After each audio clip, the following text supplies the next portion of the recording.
नमस्कार, news point लेकर हाजिर हूं मैं राजीव। दोस्तों, पुराने सामान को नई आकर्षक पैकिंग में दोबारा बेचना एक चतुर व्यापारी का काम होता है और व्यापारी इस बात को अच्छे से जानता है और इसमें ग्राहक समझ ही नहीं पाता है कि उसे झांसा दिया जा रहा है या कुछ और किया जा रहा है, यानी बेचा जा रहा है सामान, पुराने सामान को, या झांसा दिया जा रहा है। आज हमारे देश के प्रधानमंत्री नरेंद्र दामोदर दास मोदी यानी मोदी जी ने ऐसे ही चतुर व्यापारी की तरह अच्छे दिन आएंगे का जुमला नए तरीके से सुनाया है। आज मोदी जी ने कहा है कि कल यानी 22 सितंबर से हर घर में खुशियां बढ़ेंगी क्योंकि जीएसटी बचत उत्सव की कल से शुरुआत हो रही है कह सकते हैं। आप जानते हैं कि शाम 5 बजे नरेंद्र मोदी ने देश को संबोधित किया। यहां यह बताना भी जरूरी है कि पिछले 11 सालों में यह मोदी जी का 12वां संबोधन था देश के नाम। इसमें उन्होंने नेक्स्ट जनरेशन जीएसटी के फायदे देश को बताए। आपको याद होगा कि इस साल 15 अगस्त को उन्होंने लाल किले से घोषणा की थी कि जीएसटी में सुधार होगा। फिर जीएसटी के स्लैब में बदलाव हुए और बताया गया कि 22 सितंबर से ये लागू हो जाएंगे। और आज 21 सितंबर को मोदी ने फिर से वही सारी बातें कही हैं, बस इस बार अंदाज और शब्द थोड़े से बदले हुए थे। जैसे उन्होंने अतिथि देवो भव की तर्ज पर नागरिक देवो भव कहा। वैसे जनता जनार्दन की बात तो भारतीय राजनीति में पहले भी होती आई है।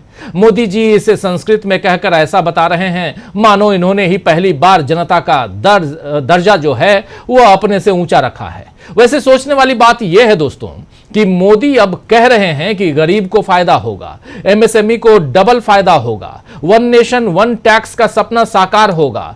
टैक्स के जाल से परेशानी होती थी लेकिन जीएसटी रिफॉर्म से सब कुछ आसान बन जाएगा। हर घर में खुशी का ऐसा सपना दिखाते हुए मोदी जी क्या भूल रहे हैं कि 2014 से तो इस देश पर वही राज कर रहे हैं, उन्हीं की सरकार है, वही सरकार में है और जीएसटी भी उन्होंने ही लागू किया था, जिसके कारण सामान महंगे हुए थे और व्यापार और कारोबार को नुकसान पहुंचा था। अब मोदी बड़ी चालाकी से यूपीए सरकार की कमियां गिना रहे हैं और कि तब टैक्स के कितने झमेले थे और व्यापार करना कितना मुश्किल था।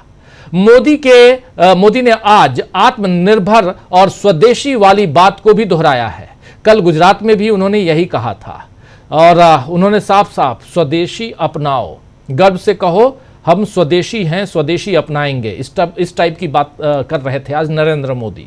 ऐसा लग रहा है कि अमेरिका के H1B वीजा फीस बढ़ाने के फैसले से परेशान भारतीयों को संभालने का कोई तरीका नरेंद्र मोदी को नहीं सूझ रहा है, तो फिर से लफाजी शुरू हो गई है। हालांकि इसमें भी मोदी ने अपना फायदा देखा। अक्सर उनके राष्ट्र के नाम संबोधन रात को 8 बजे होते थे, लेकिन आज रात 8 बजे से भारत और पाकिस्तान के बीच मैच है और उसमें पैसों का नुकसान नहीं होना चाहिए, न ही अपनी टीआरपी गिरनी चाहिए। यही सब सोचकर नरेंद्र मोदी ने शायद 5 बजे देश को संबोधित किया। कांग्रेस नेता वीवी श्रीनिवास ने लिखा है ट्विटर पे, क्या कुछ लिखा है जरा इसी मसले पे देख लीजिए। वीवी श्रीनिवास लिख रहे हैं कि अभी तक राष्ट्र के नाम 8 बजे अवतरित होते थे। चूंकि आज इंडिया और पाक का मैच रात 8 बजे से लाइव है, इसीलिए मोदी 5 बजे आएंगे, क्योंकि साहेब की टीआरपी में कोई बाधा डाल सकता है क्या? यहां पर वीवी श्रीनिवास ने यह बात लिखी है। वहीं मल्लिकार्जुन खड़गे ने मोदी के भाषण के बाद सोशल मीडिया पर लिखा है कि 900 चूहे खाकर बिल्ली हज को चली। नरेंद्र मोदी जी, आपकी सरकार ने कांग्रेस के सरल और कुशल जीएसटी के बजाय अलग अलग 9 स्लैब से वसूली कर गब्बर सिंह टैक्स लगाया और 8 साल में 55 लाख करोड़ से ज्यादा वसूले। अब आप 2.5 लाख करोड़ के बचत उत्सव की बात कर जनता को गहरे घाव देने के बाद मामूली बैंडेड लगाने की बात कर रहे हैं। जनता कभी नहीं भूलेगी कि आपने उनके दाल, चावल, अनाज, पेंसिल, किताबें, इलाज, किसानों के ट्रैक्टर, सबसे जीएसटी वसूला था। आपकी सरकार को तो जनता से माफी मांगनी चाहिए। और इसके बाद मल्लिकार्जुन खड़गे ने यह स्लैब दिया है, estimated GST collection since its inception. जब से इसकी शुरुआत हुई है उसके बाद से अभी तक जीएसटी का कलेक्शन क्या रहा है ये इन्होंने रखा है और टोटल यहां पर 55 लाख करोड़ रुपए से ज्यादा की वसूली जीएसटी की हो चुकी है। देखिए 2017 और 18 में उसके बाद 18-19, 19-20 ये फाइनेंशियल ईयर है, FY फाइनेंशियल ईयर, और 24-25 यहां पे कितनी वसूली हुई, कितना नेट मुनाफा हुआ, ये सब कुछ, यहां सेंट्रल गवर्नमेंट को कितना मुनाफा हुआ, ये सारी बातें यहां पर इस estimated GST collection since its inception पे, यानी इसकी शुरुआत से अभी तक कितना हुआ है, कितना करोड़, लाख करोड़, यानी 55 लाख करोड़, 55,44,000 करोड़ रुपए यहां पर जीएसटी की वसूली केंद्र सरकार कर चुकी है। तो विपक्ष बीजेपी और मोदी की सारी चालाकी समझ रहा है, जनता भी समझ रही है कि बस देखना यह है कि मोदी इस बात को कब समझेंगे कि जनता इस बात का जवाब अपने तरीके से देगी। समझा जा सकता है कि मोदी ने जीएसटी का यह तामझाम बिहार चुनावों के लिए किया है, और इसी पर, यानी इस जीएसटी पर कांग्रेस प्रवक्ता सुप्रिया श्रीनेत ने एक वीडियो के जरिए अपना पैगाम भेजा है। क्या कुछ उन्होंने कहा है, उस वीडियो में सुनिए जरा। आज रात 12 बजे से जीएसटी की कम और नई दरें लग जाएंगी, मतलब कल सूर्योदय होगा तो जीएसटी की नई दर रहेगी। इसका पूरा विस्तृत विवरण और पूरे details already government of India ने दे दिए हैं, फाइनेंस मिनिस्ट्री ने भी दिए हैं, तमाम प्रेस कॉन्फ्रेंसेस भी हुई हैं, ये सब हो चुका था। प्रधानमंत्री ने तो इस निर्णय होने से पहले ही लाल किले की प्राचीर से इसकी घोषणा कर दी थी। तो आज उन्होंने क्यों आकर राष्ट्र को संबोधित किया मुझे नहीं पता, लेकिन उसका शायद एक कारण ये हो सकता है कि कल से नई दरें लगेंगी, मोदी जी को लगा रही है बिना मेरा चेहरा चमकाए कैसे हो सकता है, तो वो बोलने आ गए, लेकिन कुछ नया नहीं बोला, कुछ ऐसा नहीं बोला जो खबर लायक हो। प्रधानमंत्री मोदी लेकिन जब बोल रहे थे तो बार बार मन में ख्याल आ रहा था वो पुराने वाले जीएसटी को कोस रहे थे। तो जब आप पुराने वाले जीएसटी को कोस रहे हैं तो वो किसने लागू किया था? 2017 का जीएसटी तो आप ही ने लागू किया था ना प्रभु, और इसीलिए तो हम उसको गब्बर सिंह टैक्स बुलाते थे, क्योंकि वो खराब जीएसटी था, वो गरीबों मिडिल क्लास के लोगों की कमर तोड़ रहा था। आपको पता है 2017-18 में जीएसटी ने कुल कमाई की थी 11 लाख करोड़ की। 2024-25 आते आते आपने लोगों की जेब से ऐंठे 22 लाख करोड़। 64% जीएसटी जो था वो हमारी सबसे गरीब आमदनी वाले लोग दे रहे थे। मोदी जी कभी कभी आप ऐसी बात करते हैं, आपने कहा कि त्योहार में, इस त्योहार के मौसम में लोगों का मुंह मीठा हो जाएगा, तो 8 साल से लोगों के मुंह में कड़वाहट क्यों खोल रहे थे? जीएसटी आपने पढ़ाई पर लगाया, दवाई पर लगाया, हॉस्पिटल पे लगाया, आपने आटे दही, किस चीज पर जीएसटी नहीं लगाया? खैर, आपने अंततोगत्वा किया वही जो राहुल जी ने कहा था कि 18% स्टैंडर्ड रेट से ऊपर कोई रेट नहीं होना चाहिए, किया आपने वही जो राहुल जी ने कहा था। लेकिन एक बात बड़ी बेमानी लगती है, और बेमानी इसलिए क्योंकि जब आप मुख्यमंत्री थे तो आप जीएसटी तो किया आपने वही जो राहुल जी ने कहा, यानी आपने राहुल गांधी की बात मान ली। यहीं पे राहुल गांधी के सामने झुकते हुए नरेंद्र मोदी दिखाई देते हैं, और इधर ये सारे तामझाम आखिर क्यों कर रहे हैं नरेंद्र मोदी जी?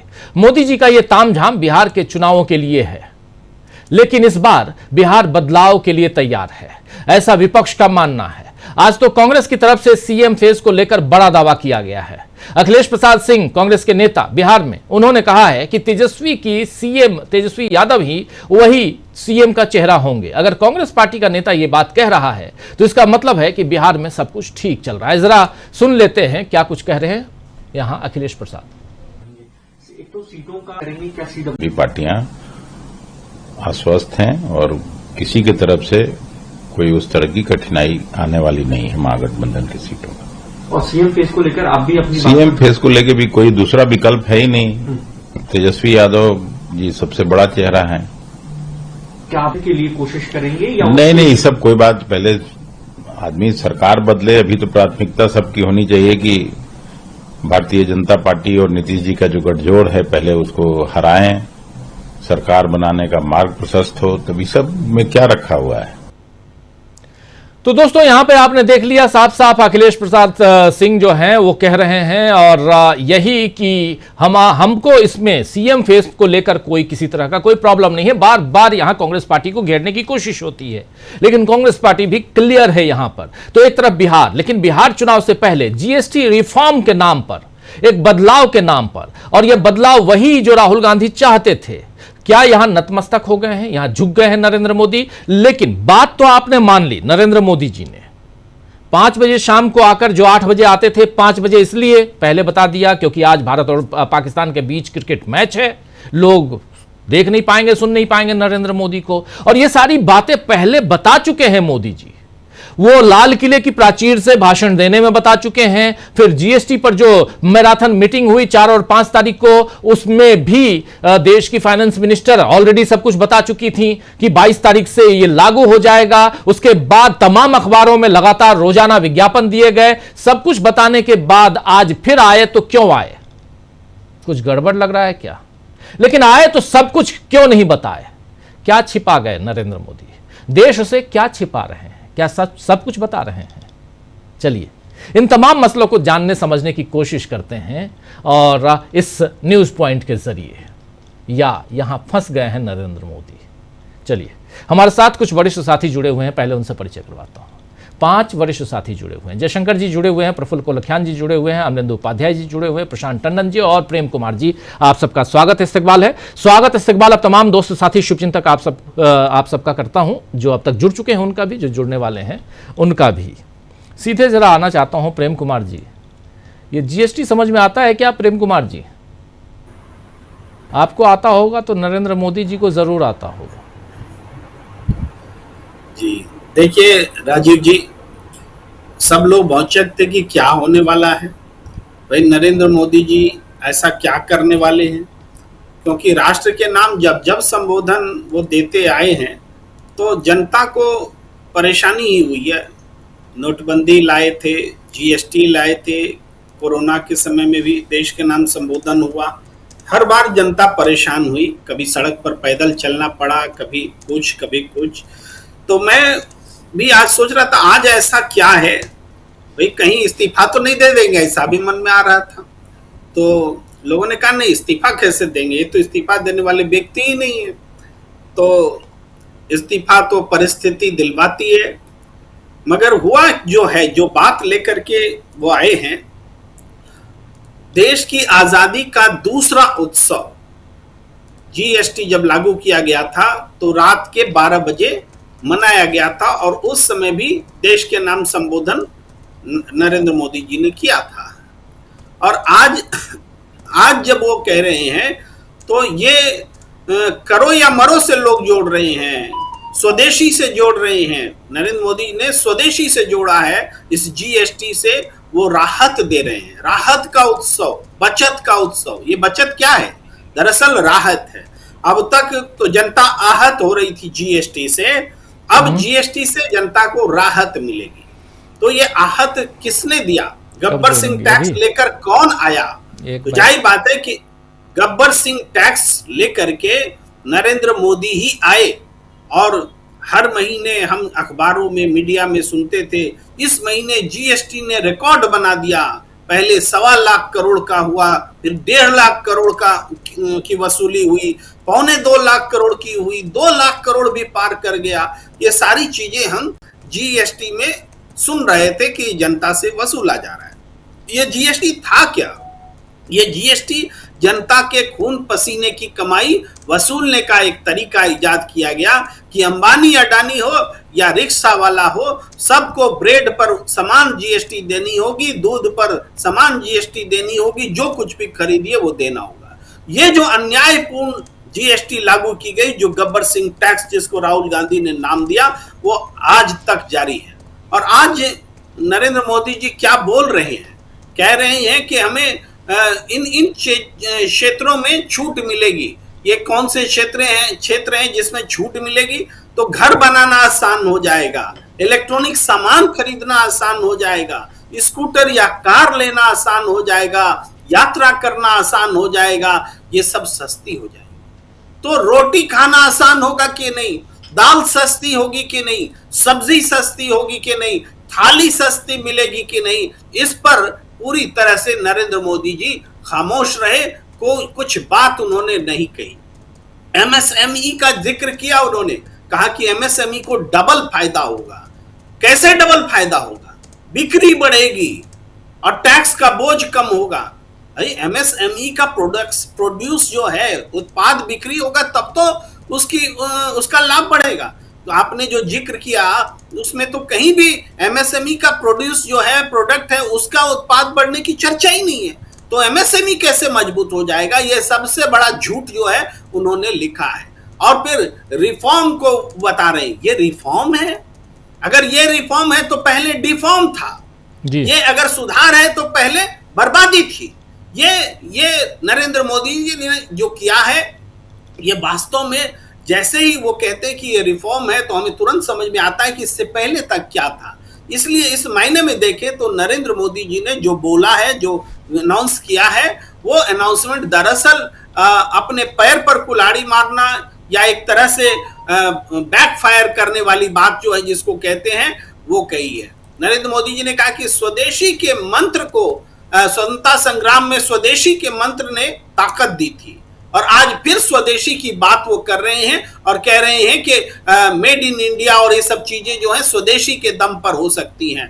तो मैंने थोड़ा सा कंगाला, मुझे याद वाद कम रहता है राजीव जी, कि नरेंद्र मोदी जी क्या विदेशी और स्वदेशी में क्या एक्सेप्ट करते हैं।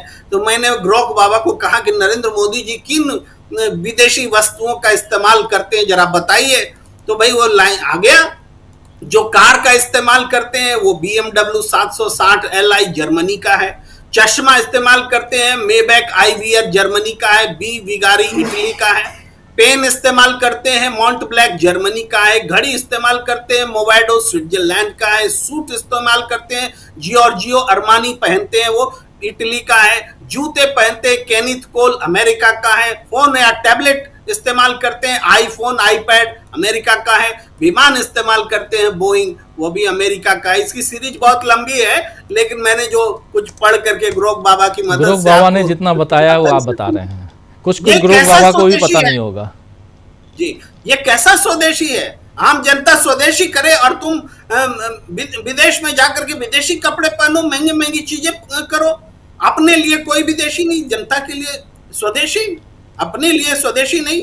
ये जो चीज है आत्मनिर्भर भारत, 11 साल में आपने कैसा क्या आत्मनिर्भर कर दिया, कौन सा कारखाना बना दिया, कौन सा रोजगार पैदा कर दिया, ये सारे सवाल जो हैं आज खुद उनके बयानों से उनके खिलाफ जा रहे हैं। एक महत्वपूर्ण प्रश्न और उठता है कि नरेंद्र मोदी जी ने ये आज चुना क्यों आज कहने को आए। एक दिन पहले याद कीजिए, नरेंद्र मोदी कमजोर प्रधानमंत्री हैं, राहुल गांधी ने कह दिया था। कमजोर प्रधानमंत्री हैं नरेंद्र मोदी को राहुल गांधी ने कहा।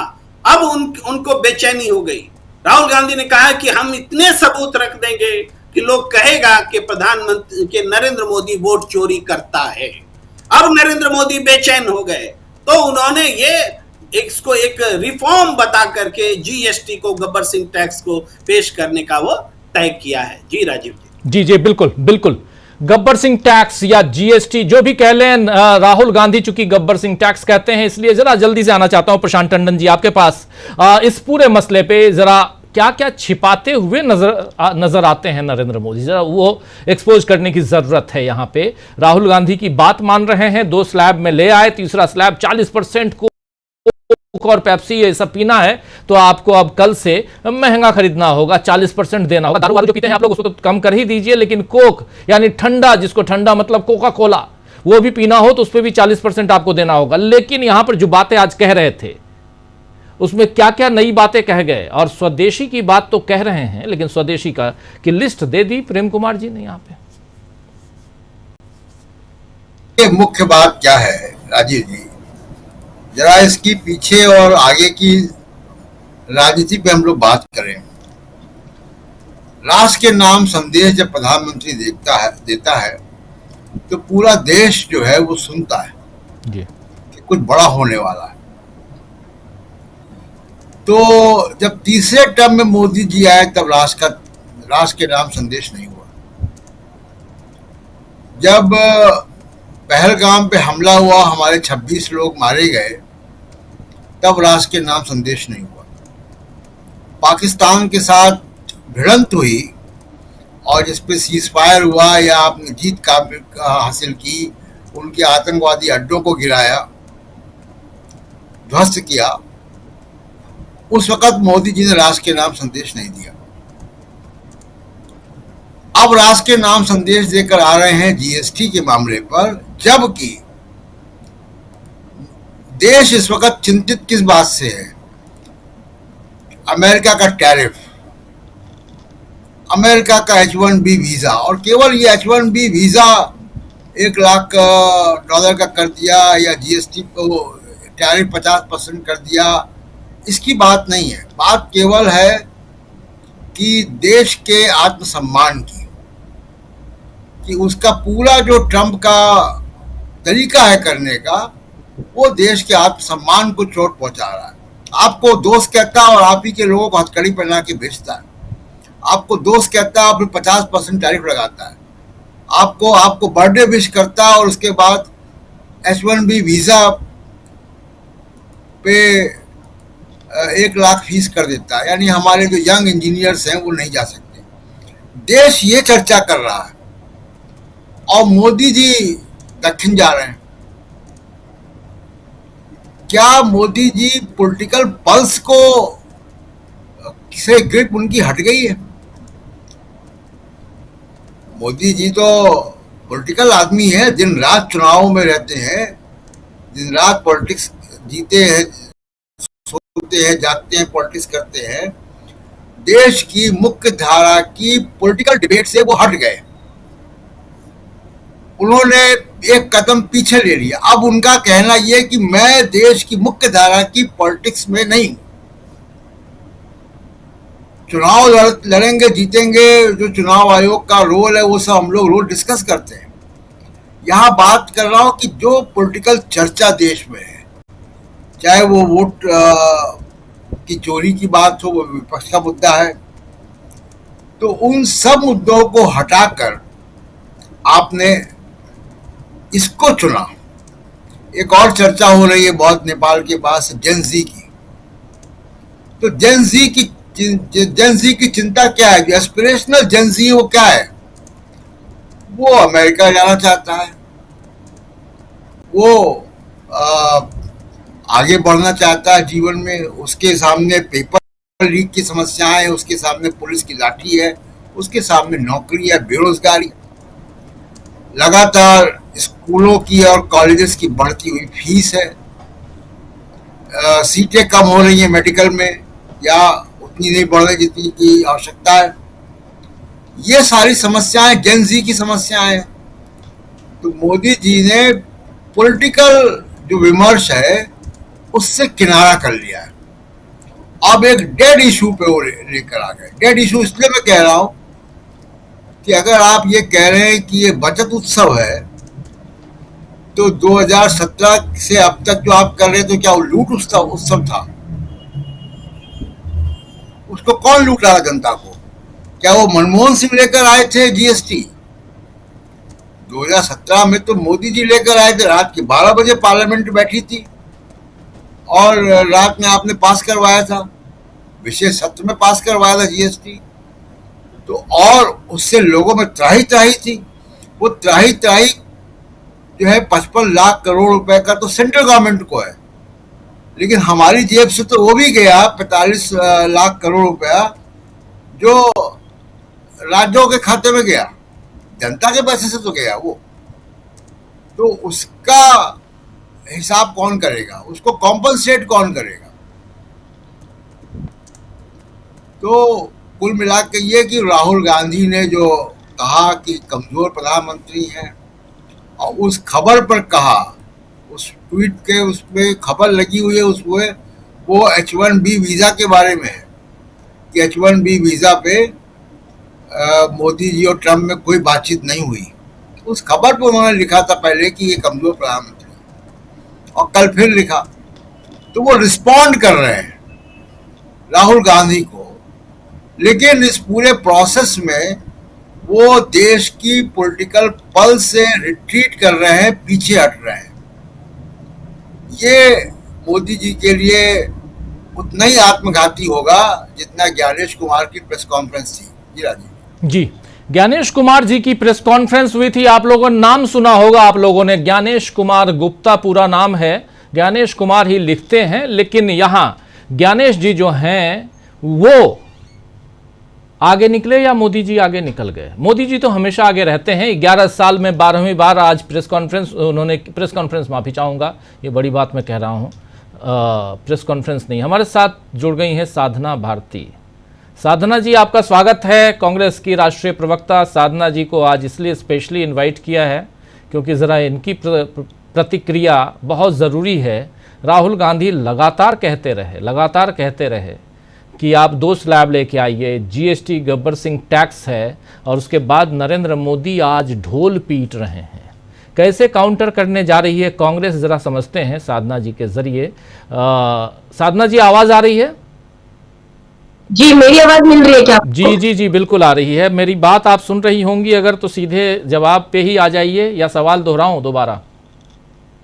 नहीं, सवाल दोहराने की जरूरत नहीं है, लेकिन आपके मुंह से गलती से कोई एक ऐसी बात निकली थी प्रेस वार्ता, तो मुझे लगता है देश का मीडिया, जनता सब चाहते हैं कि देश के प्रधानमंत्री जी कभी तो प्रेस वार्ता कर लें, कभी देश के लोकतंत्र का जो चौथा स्तंभ कहा जाता है मीडिया, जिसमें एक गोदी मीडिया बन गया है, उसके अलावा जो पत्रकार चाहते हैं उन सवालों का भी जवाब दे दे। इस देश की जनता की मांग है, इसीलिए शायद आप भी एक सच्चे पत्रकार हैं और आपकी इच्छा जाहिर हो गई कि आप भी चाहते हैं कि एक पत्रकार वार्ता तो मोदी जी कर ही दे।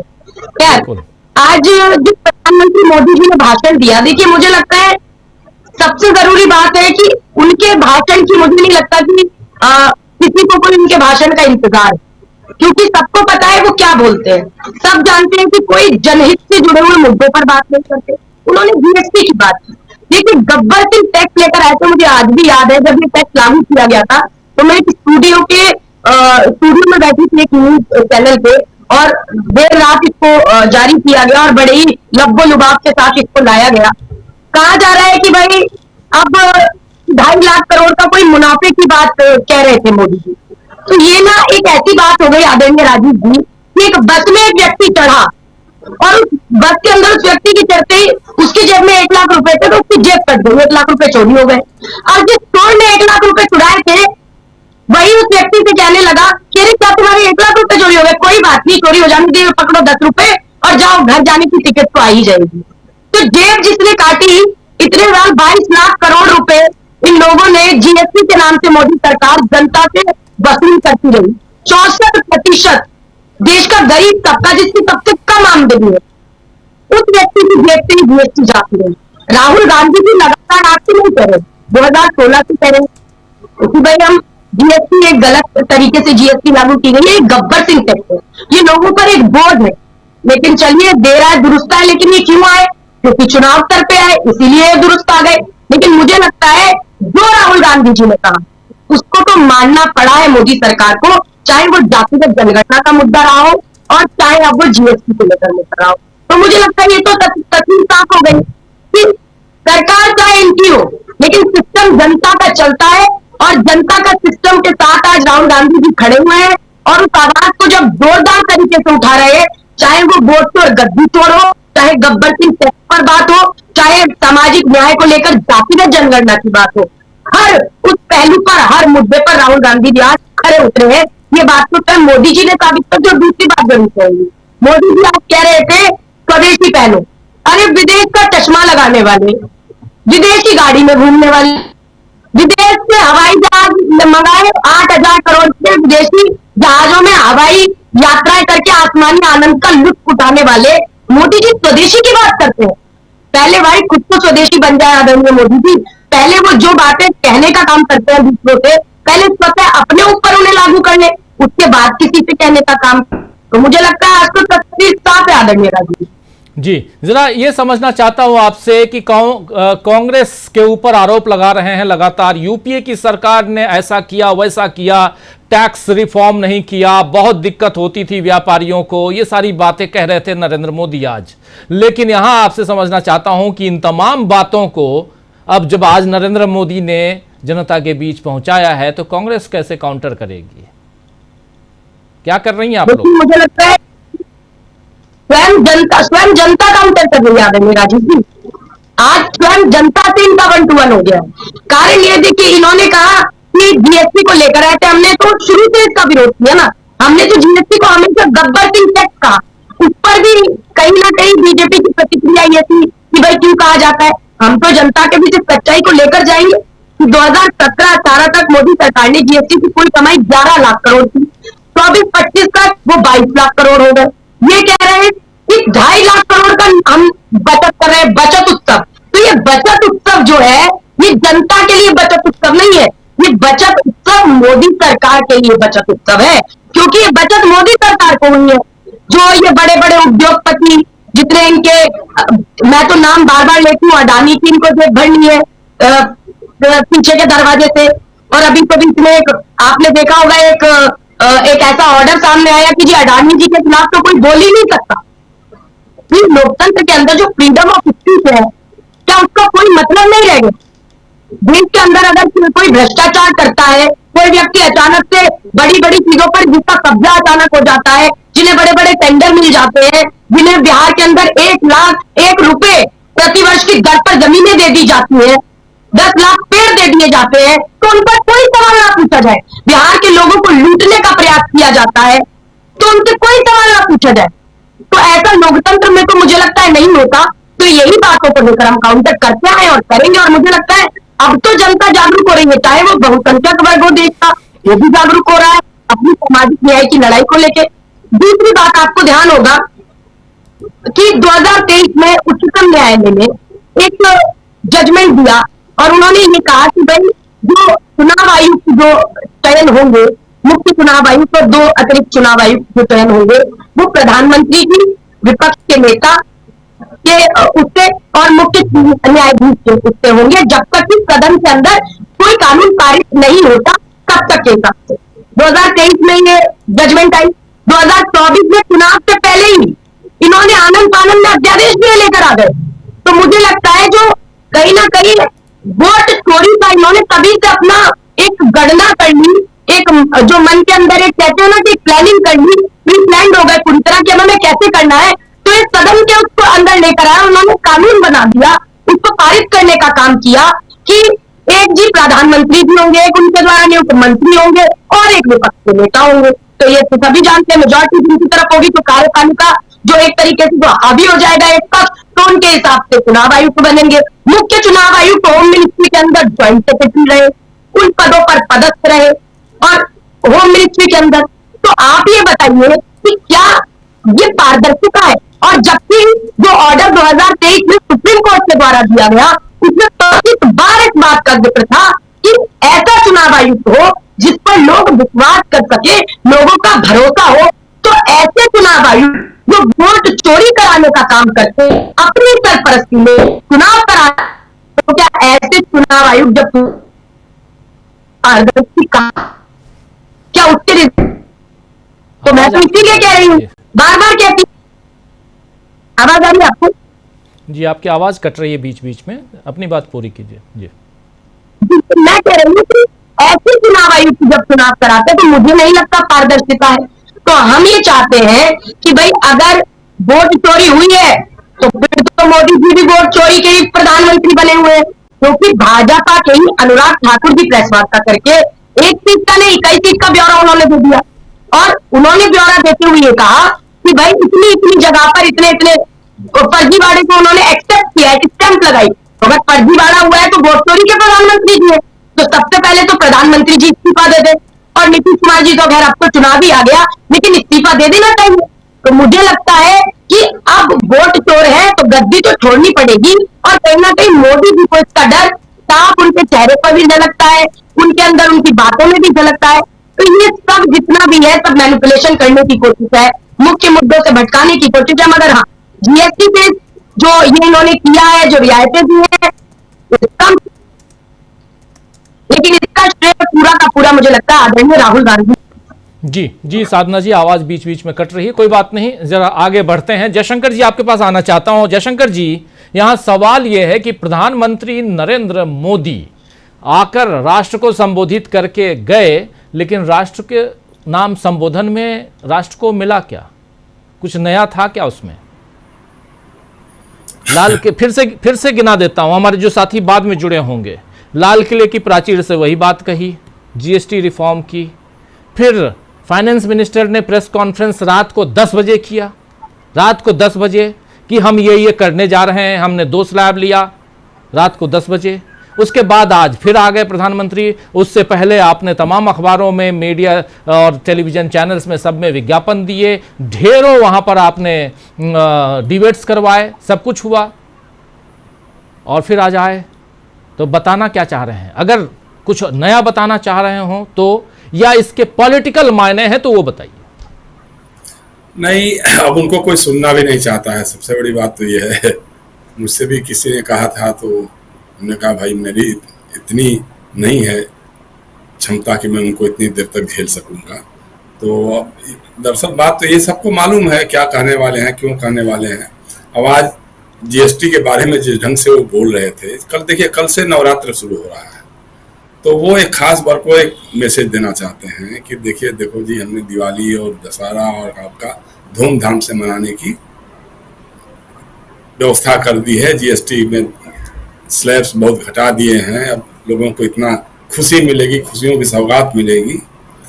अब उन्होंने ये नहीं बताया, उसमें बताना चाहिए था कि साहब वो जो जुलाई 2017 में देश के पहले प्रधानमंत्री नेहरू ने जीएसटी जो लगाया था और उसमें इतने बड़े बड़े स्लैब्स लगा दिए थे कि उसके चलते लोगों का सुख चैन गायब हो गया था, तो उसको अब हम दूर कर रहे हैं, ये बताना वो भूल गए जी। और दूसरी बात यह है कि देखिए, जब मनमोहन सिंह सरकार ने जीएसटी लगाने की बात कही थी, काफी वो समावेशी था, काफी वो उसका ये था प्रोफार्मा, लेकिन उस समय सबसे अगर तीखा विरोध किसी ने किया था तो उस समय गुजरात के मुख्यमंत्री नरेंद्र मोदी ने किया था।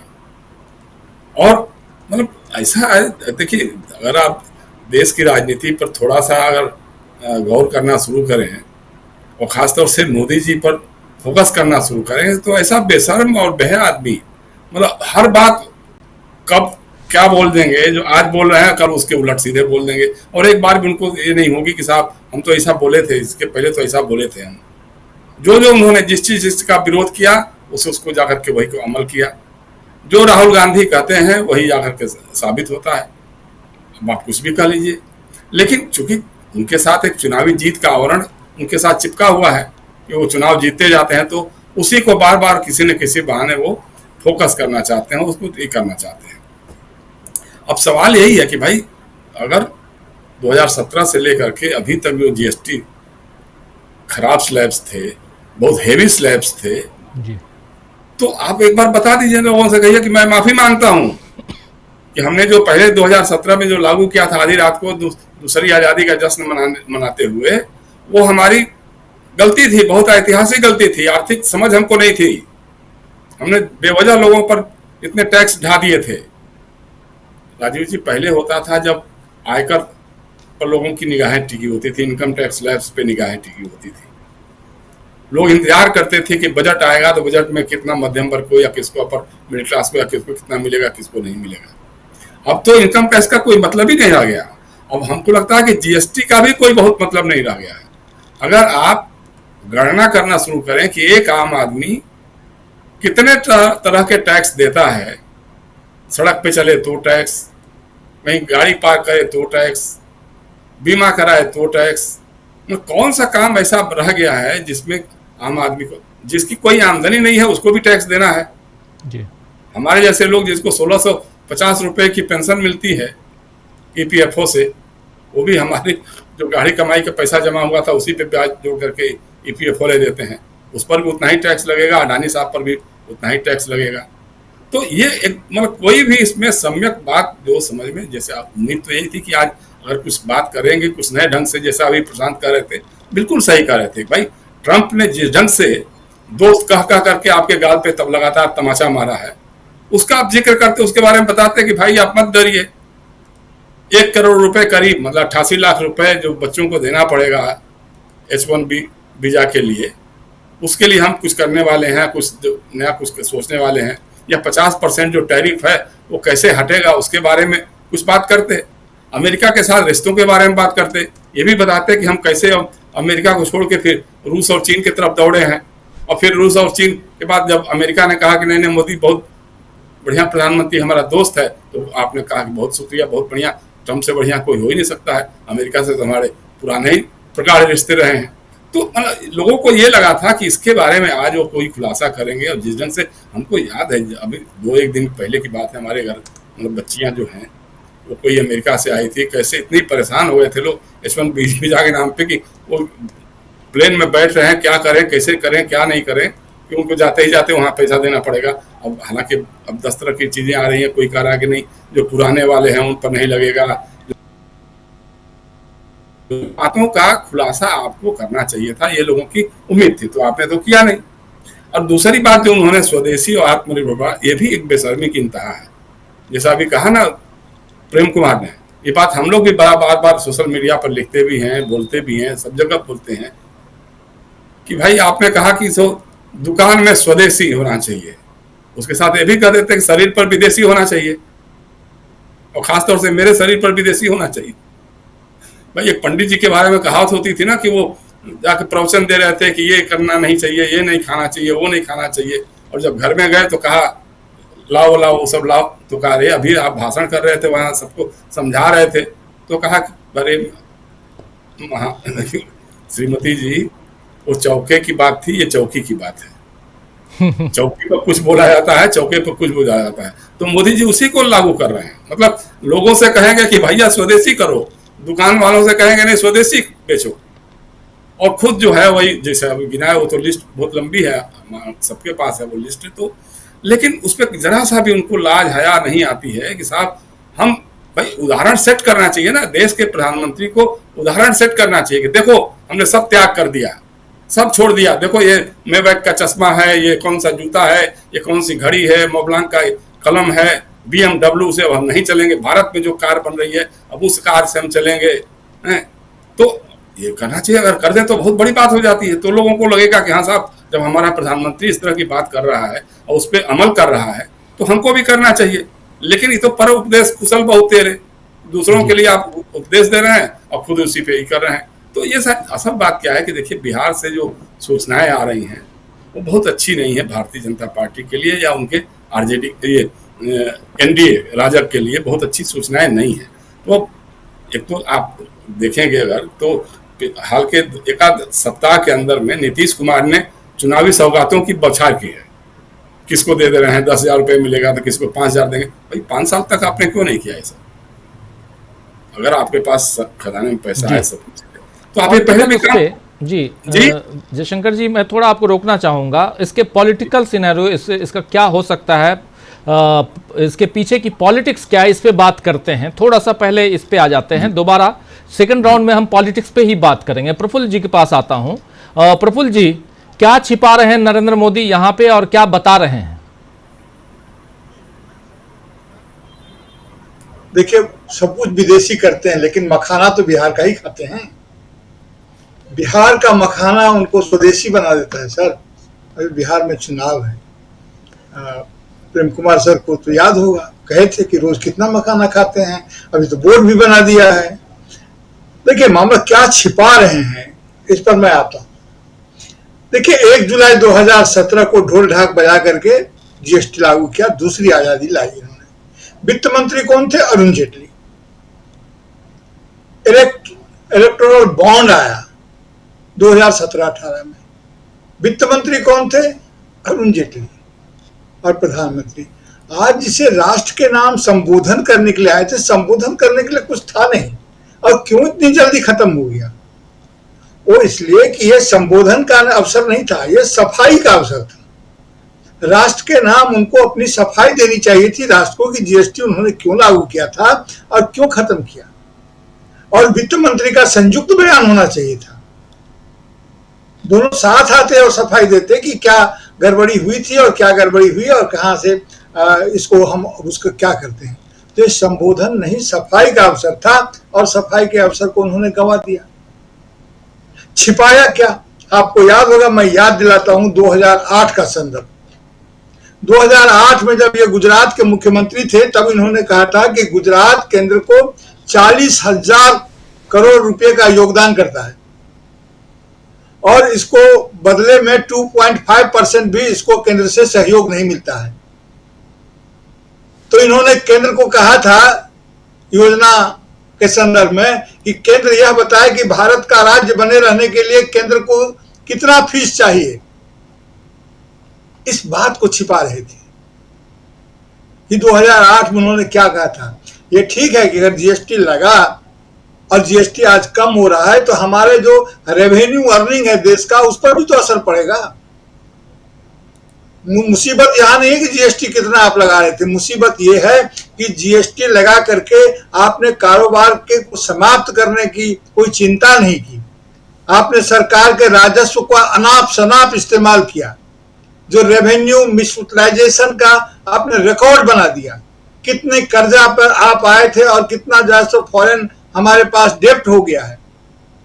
इन तमाम बातों को छिपा गए कि जो 50% टैरिफ लगा हुआ है, उस टैरिफ का इंपैक्ट झेलने की स्थिति में भारत नहीं है। और उत्सव के बाद जब रिपोर्ट आएगा कि कितना माल बिका और व्यापारी की क्या स्थिति है, तो वह धमाक से नीचे गिरा देगा कि कितना डूम खाया मार्केट ने। उन तमाम बातों को संभालने के लिए ये सामने आए और आकर के उन्होंने जैसे तैसे अपनी बात कही। सारी बातें तो ये पहले कहते रहे और उसी को फिर से इन्होंने कहा, और पब्लिक स्पेस को, पब्लिक डिबेट के स्पेस को उन्होंने एक दिन के लिए, कुछ घंटों के लिए हेडलाइन मैनेजमेंट के तहत उसे घेरना चाहा और वो घेरने में कामयाब हुए। नहीं तो आज बहस किसी और चीज पर हो रही होती कि उस बहस में और चीजें भी शामिल होती, लेकिन इन्होंने स्पेस को घेर लिया। देखिए, मोदी जी ने राहुल गांधी की बात मानी है और माननी ही पड़ेगी। शुरू से अगर मान लेते, अगर प्रतिभावान होते तो वो प्रतिभाओं की इज्जत करते और इज्जत करने के साथ साथ कांग्रेस की ताकत को भी समझते और उसे समाहित करते। इन्होंने इस बात को भी छिपा लिया कि यूपीए में क्या हुआ था। यूपीए में मनरेगा हुआ था, जो आपके आज भी रीढ़ है, और जब वहां से लोग लौटेंगे और जब अर्बन एम्प्लॉयमेंट पर दबाव बढ़ेगा तो फिर मनरेगा की जरूरत आन पड़ेगी और देखिएगा कि गांव में किस प्रकार से लोगों को एम्प्लॉयमेंट की जरूरत होगी। आपने मनरेगा का कचूमर निकाल दिया, तो मनरेगा दिया था, यूपीए ने आरटीआई दिया था, जिस आरटीआई को आपने कमजोर किया। यूपीए ने फूड सिक्योरिटी दिया था, आपने उसको कमजोर किया। राइट टू एजुकेशन की बात कही थी, उसको आपने कमजोर किया। तो यूपीए ने क्या दिया था ये छोड़िए, लोग तो इसलिए सुनने गए थे। 18 मिनट 19 मिनट का करीब आपका भाषण था। आधे लोग तो इसलिए सुनने गए होंगे क्योंकि आप जो है सो शायद इस समय में 75 साल वाला जो उपहार है वह देश को दे करके जाएंगे कि अब हो गया, अब ये रहा मैं और ये रहा मेरा झोला।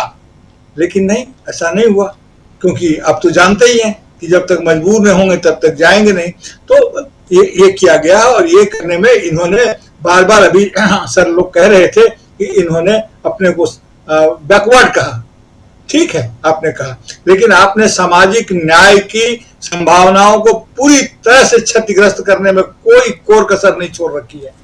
राहुल गांधी लगातार इस बात की कोशिश कर रहे हैं।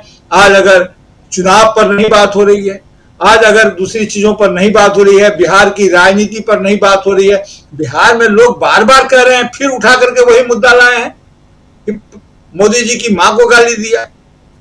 अरे मोदी, अगर सही भाषा तो ये होती कि मोदी जी को मां की गाली दिया, मोदी जी की मां को गाली नहीं दिया। ये भाषा का बोध भी खो चुके हैं और अब जाहिर करते हैं कि इनको भाषा वो बोलनी चाहिए, उर्दू के शब्द लफ्ज नहीं आने चाहिए। और ऐसे जो निर्देश देते हैं, हिदायत नहीं कर रहा हूं क्योंकि मनाही कर देंगे, जो निर्देश देते हैं उसमें 5 शब्द उर्दू के होते हैं, चाहे वो तहत हो, चाहे वो उनके पास जो भी वो शब्द से मैंने लिख के रखा था उनको कि उनके पास जो टेलीविजन चैनल्स को नोटिस भेज दिया गया है उर्दू। जी, शिकायत हो, इस्तेमाल हो, तहत हो, ये सब तमाम बातें। इसके पहले भी ये मुहिम चला 30% चैनल्स जो हैं 30% उर्दू के शब्द इस्तेमाल कर रहे हैं, इसलिए नोटिस भेजा गया है कि आप हिंदी के चैनल हैं, उर्दू इस्तेमाल कर रहे हैं, आप जवाब दीजिए 15 दिन के अंदर। बड़े चैनल इसके पहले भी मुहिम चलाए थे जहां इन्होंने कहा था कि जिंदाबाद मत कहो, अमर रहे कहो। तो ये इनका जो चलाया हुआ है कि जिंदाबाद नहीं अमर है, इसीलिए जय हिंद बोलने से भी ये थोड़े से पीछे होते हैं। जरा साधना जी कुछ जोड़ना चाहते हैं, साधना जी के पास आता हूं, फिर अमलेंदु जी आपके पास आता हूं। जी साधना जी। रहे जो शब्द की बात है वो तो हम जब मुझे नहीं पता क्या इसका कोई और मतलब भी है, लेकिन मैं तो जब भी जाती हूँ और हम हमारे शहीदों के लिए जब कोई नारा लगाते हैं तो हम उन्हें अमर रहे कहते हैं। मुझे लगता है उसकी जगह शतायु बोल सकते हैं, दीर्घायु, जिंदाबाद तो चलता ही रहा है। लेकिन ये तो सिर्फ इतना है कि काम कुछ मोदी सरकार ने नहीं किया तो कुछ तो करेंगे, कुछ ना कुछ किसी तरीके से विघटनकारी कुछ ना कुछ चलाते रहना, ये मोदी सरकार की एक नीति का हिस्सा बन गया है। तो मुझे लगता है ये तो बड़ी दुर्भाग्यपूर्ण स्थिति है आज देश के लिए कि अडानी के लिए कुछ कह देंगे तो उसके लिए भी नोटिस पहुंच जाएगा कि जी कोई कुछ कह नहीं सकता, कोई कुछ लिख नहीं सकता, कोई कुछ बोल नहीं सकता। चाहे आप अडानी जी को 10 लाख पेड़ दे दीजिए, चाहे 1 रुपए प्रति वर्ष की दर से आप उन्हें कितनी ही जमीन बिहार में दे दीजिए, लूटखोरी कराते रहिए, जनता को लूटने का प्रयास करते रहिए, तो कोई सवाल अडानी पे ना आ जाए। तो मोदी जी को इससे बड़ी दिक्कत है। दूसरी बात, क्योंकि मेरी आवाज बहुत कट रही थी उस वक्त, मैं जरूर ये चीज कहूंगी कि आज मोदी जी ने चाहे 20 मिनट बोला हो, वो 1-1 घंटा भी बोलते हैं, वो 1.5 घंटा भी भाषण देते हैं, लेकिन अब जनता को ना कोई खास उम्मीद नहीं रह गई आदरणीय राजीव जी। और यहाँ बैठे हुए प्रत्येक पॉलिटिकल एनालिस्ट, जितने भी राजनीतिक विश्लेषक बैठे हुए, सब बड़े वरिष्ठ हैं और सब बहुत महत्वपूर्ण जानकारी आपके डीडी लाइव के माध्यम से समय समय पर हमें बताते रहते हैं और अच्छी बातचीत आपके उसको होती है। तो ये भी सहमत होंगे इस बात से कि उनकी उसमें कुछ निकलता नहीं, क्योंकि आज जैसे वो कह रहे थे, सबसे पहले मैं जीएसटी पर आ जाती हूँ, क्योंकि मुझे नहीं पता मेरी कितनी बात गई, आवाज बहुत कट रही थी। जीएसटी गब्बर सिंह टैक्स जिस दिन लागू हुआ था, मुझे ध्यान है, मैं एक न्यूज चैनल के स्टूडियो में आधी रात में इन्होंने उसको लागू किया और उसके ऊपर बड़ा ही इन्होंने उसका महिमा मंडन किया, बड़ा प्रोजेक्शन किया, हम बैठे थे वहां। लेकिन तब से आदरणीय राहुल गांधी जी कह रहे हैं ये गब्बर सिंह टैक्स बहुत बड़ी गलती है और आज सरकार को उसको मानना पड़ा है, मोदी सरकार को नतमस्तक होना पड़ा है। कहीं ना कहीं राहुल गांधी जी की बहुत बड़ी जीत है कि आज जीएसटी को जिस तरह इन्होंने रियायतों के उसमें लाने का काम किया है, ये श्रेय पूरा आदरणीय राहुल गांधी जी को ही जाता है, इसमें कोई दोहमत और दोराहे नहीं है मेरे हिसाब से। दूसरी बात, मोदी जी ने कहा बचत उत्सव चल रहा है, तो ये बचत उत्सव आदरणीय राजीव जी, ये मोदी जी के लिए बचत उत्सव है, मोदी सरकार के लिए बचत उत्सव होगा, लेकिन ये आम जनता के लिए कतई बचत उत्सव नहीं है। 2017-18 तक मोदी सरकार ने जीएसटी से कुल 11 लाख करोड़ कमाए, उसके बाद 2024-25 तक इन्होंने 22 लाख करोड़ रुपए जनता की जेब से निकाल लिए और किस जनता की जेब से निकले? 64% गरीब व्यक्ति जिनकी सबसे कम आमदनी है, उनकी जेबों से ये पैसा निकाला गया, 64%। 22 लाख करोड़ रुपए ले लेंगे और 2.5 लाख करोड़ का बचत उत्सव बता रहे हैं यहाँ पर। तो सीधी बात तो यही हो गई ना आदरणीय राजीव जी। मुझे बड़ा एक अतरंगी सा किस्सा याद आ गया। एक बस में एक व्यक्ति की जेब कट गई, अब उसकी जेब में से 1 लाख रुपए किसी ने काट लिए, जेब में बेचारा लेकर जा रहा था 1 लाख रुपए, और 1 लाख रुपए जिस चोर ने काटे, 1 लाख रुपए उसने चोरी कर लिए और 10 रुपए देकर कहा जा आपकी चोरी हो गई ना, बड़ा दुख हुआ, ये पकड़ो 10 रुपए, अब अपने घर चले जाना। तो ये वही हाल किया है, जेब काट ली 22 लाख करोड़ की और 2.5 लाख करोड़ के बता रहे हैं कि जी हमने आपको बचत करने का काम किया है। तो ऐसी बचत मोदी जी देश के किसी नागरिक को आपसे नहीं चाहिए, आपकी बतौलेबाजी देखती आई है जनता। दूसरी बात मैं कहूंगी, एक मुझसे पूर्व जो आदरणीय राजनीतिक विश्लेषक जी ने बात की, बड़ी ही गंभीर और बड़ी ही सटीक बात की।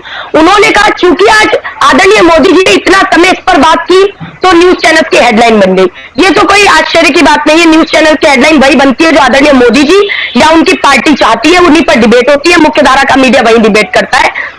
असली डिबेट तो हमें यूट्यूब के माध्यम से डीडी लाइव पर भी देखने मिलती है, लेकिन मुख्य धारा का चैनल असल मुद्दों पर तो डिबेट नहीं करता। तो अब जो उन्होंने जो समय लेने का काम कर लिया, जो समय उन्होंने वेस्ट कर दिया कहीं ना कहीं, उसमें क्या मुद्दे उठने थे आप भी जानते हैं। वोट चोरी का मुद्दा भी उठता, और वोट चोरी में सबसे महत्वपूर्ण चीज मैं आपको बताना चाहती हूँ, अनूप बरनवाल केस के अंदर 2023 में उच्चतम न्यायालय ने एक फैसला दिया था कि मुख्य चुनाव आयुक्त और चुनाव आयुक्त का जो चयन होगा वो प्रधानमंत्री, नेता प्रतिपक्ष और मुख्य न्यायाधीश जी करेंगे। कब तक? जब तक कि कानून पारित नहीं हो जाता सदन में। 2024 में चुनाव था, इन्होंने देखा हड़बड़ाहट में सदन में तुरंत ये अध्यादेश लेकर आ गए, कानून पारित कर दिया कि जी एक रहेंगे प्रधानमंत्री जी, दूसरे रहेंगे प्रधानमंत्री जी के चयनित किए हुए मंत्री जी और तीसरे विपक्ष के नेता रहेंगे, वो तय करेंगे। तो भाई मेजोरिटी तो इनकी हो गई, ये अपने हिसाब से बना लेंगे। और बनाया किसको इन्होंने तो सबसे पहले कानून की जो आत्मा थी उसको रौंद दिया कि भाई एक आप ऐसा रखिए, क्योंकि उस ऑर्डर में 25 बार इस बात का जिक्र था जो सुप्रीम कोर्ट ने ऑर्डर 2023 में जारी किया कि ऐसा होना चाहिए चुनाव आयुक्त जिस पर लोग, देश के लोग विश्वास कर सके। लेकिन जो व्यक्ति होम मिनिस्ट्री के अंदर ज्वाइंट सेक्रेटरी रहे हो, भारतीय जनता पार्टी के अधीन जो होम मिनिस्ट्री हो, उस होम मिनिस्ट्री के अधीन जो ज्वाइंट सेक्रेटरी रहे हो, क्या वो चुनाव आयुक्त की पोस्ट में पारदर्शिता के उस पैमाने पर खड़े उतरते थे? जवाब है नहीं। और अब मुझे लगता है चुनाव आयुक्त, मुख्य चुनाव आयुक्त और 2 अतिरिक्त चुनाव आयुक्तों का जो एक रक्षा कवच होता था, अब वो रक्षा कवच वोट चोरी कवच बन गया। कैसे? इन्होंने धारा 16 के अंदर एक बदलाव कर दिया कि आप चुनाव आयोग अगर कोई फैसला देगा उसके खिलाफ कोर्ट जा सकते हैं आप, लेकिन आप चुनाव आयुक्त के खिलाफ कोर्ट नहीं जा सकते।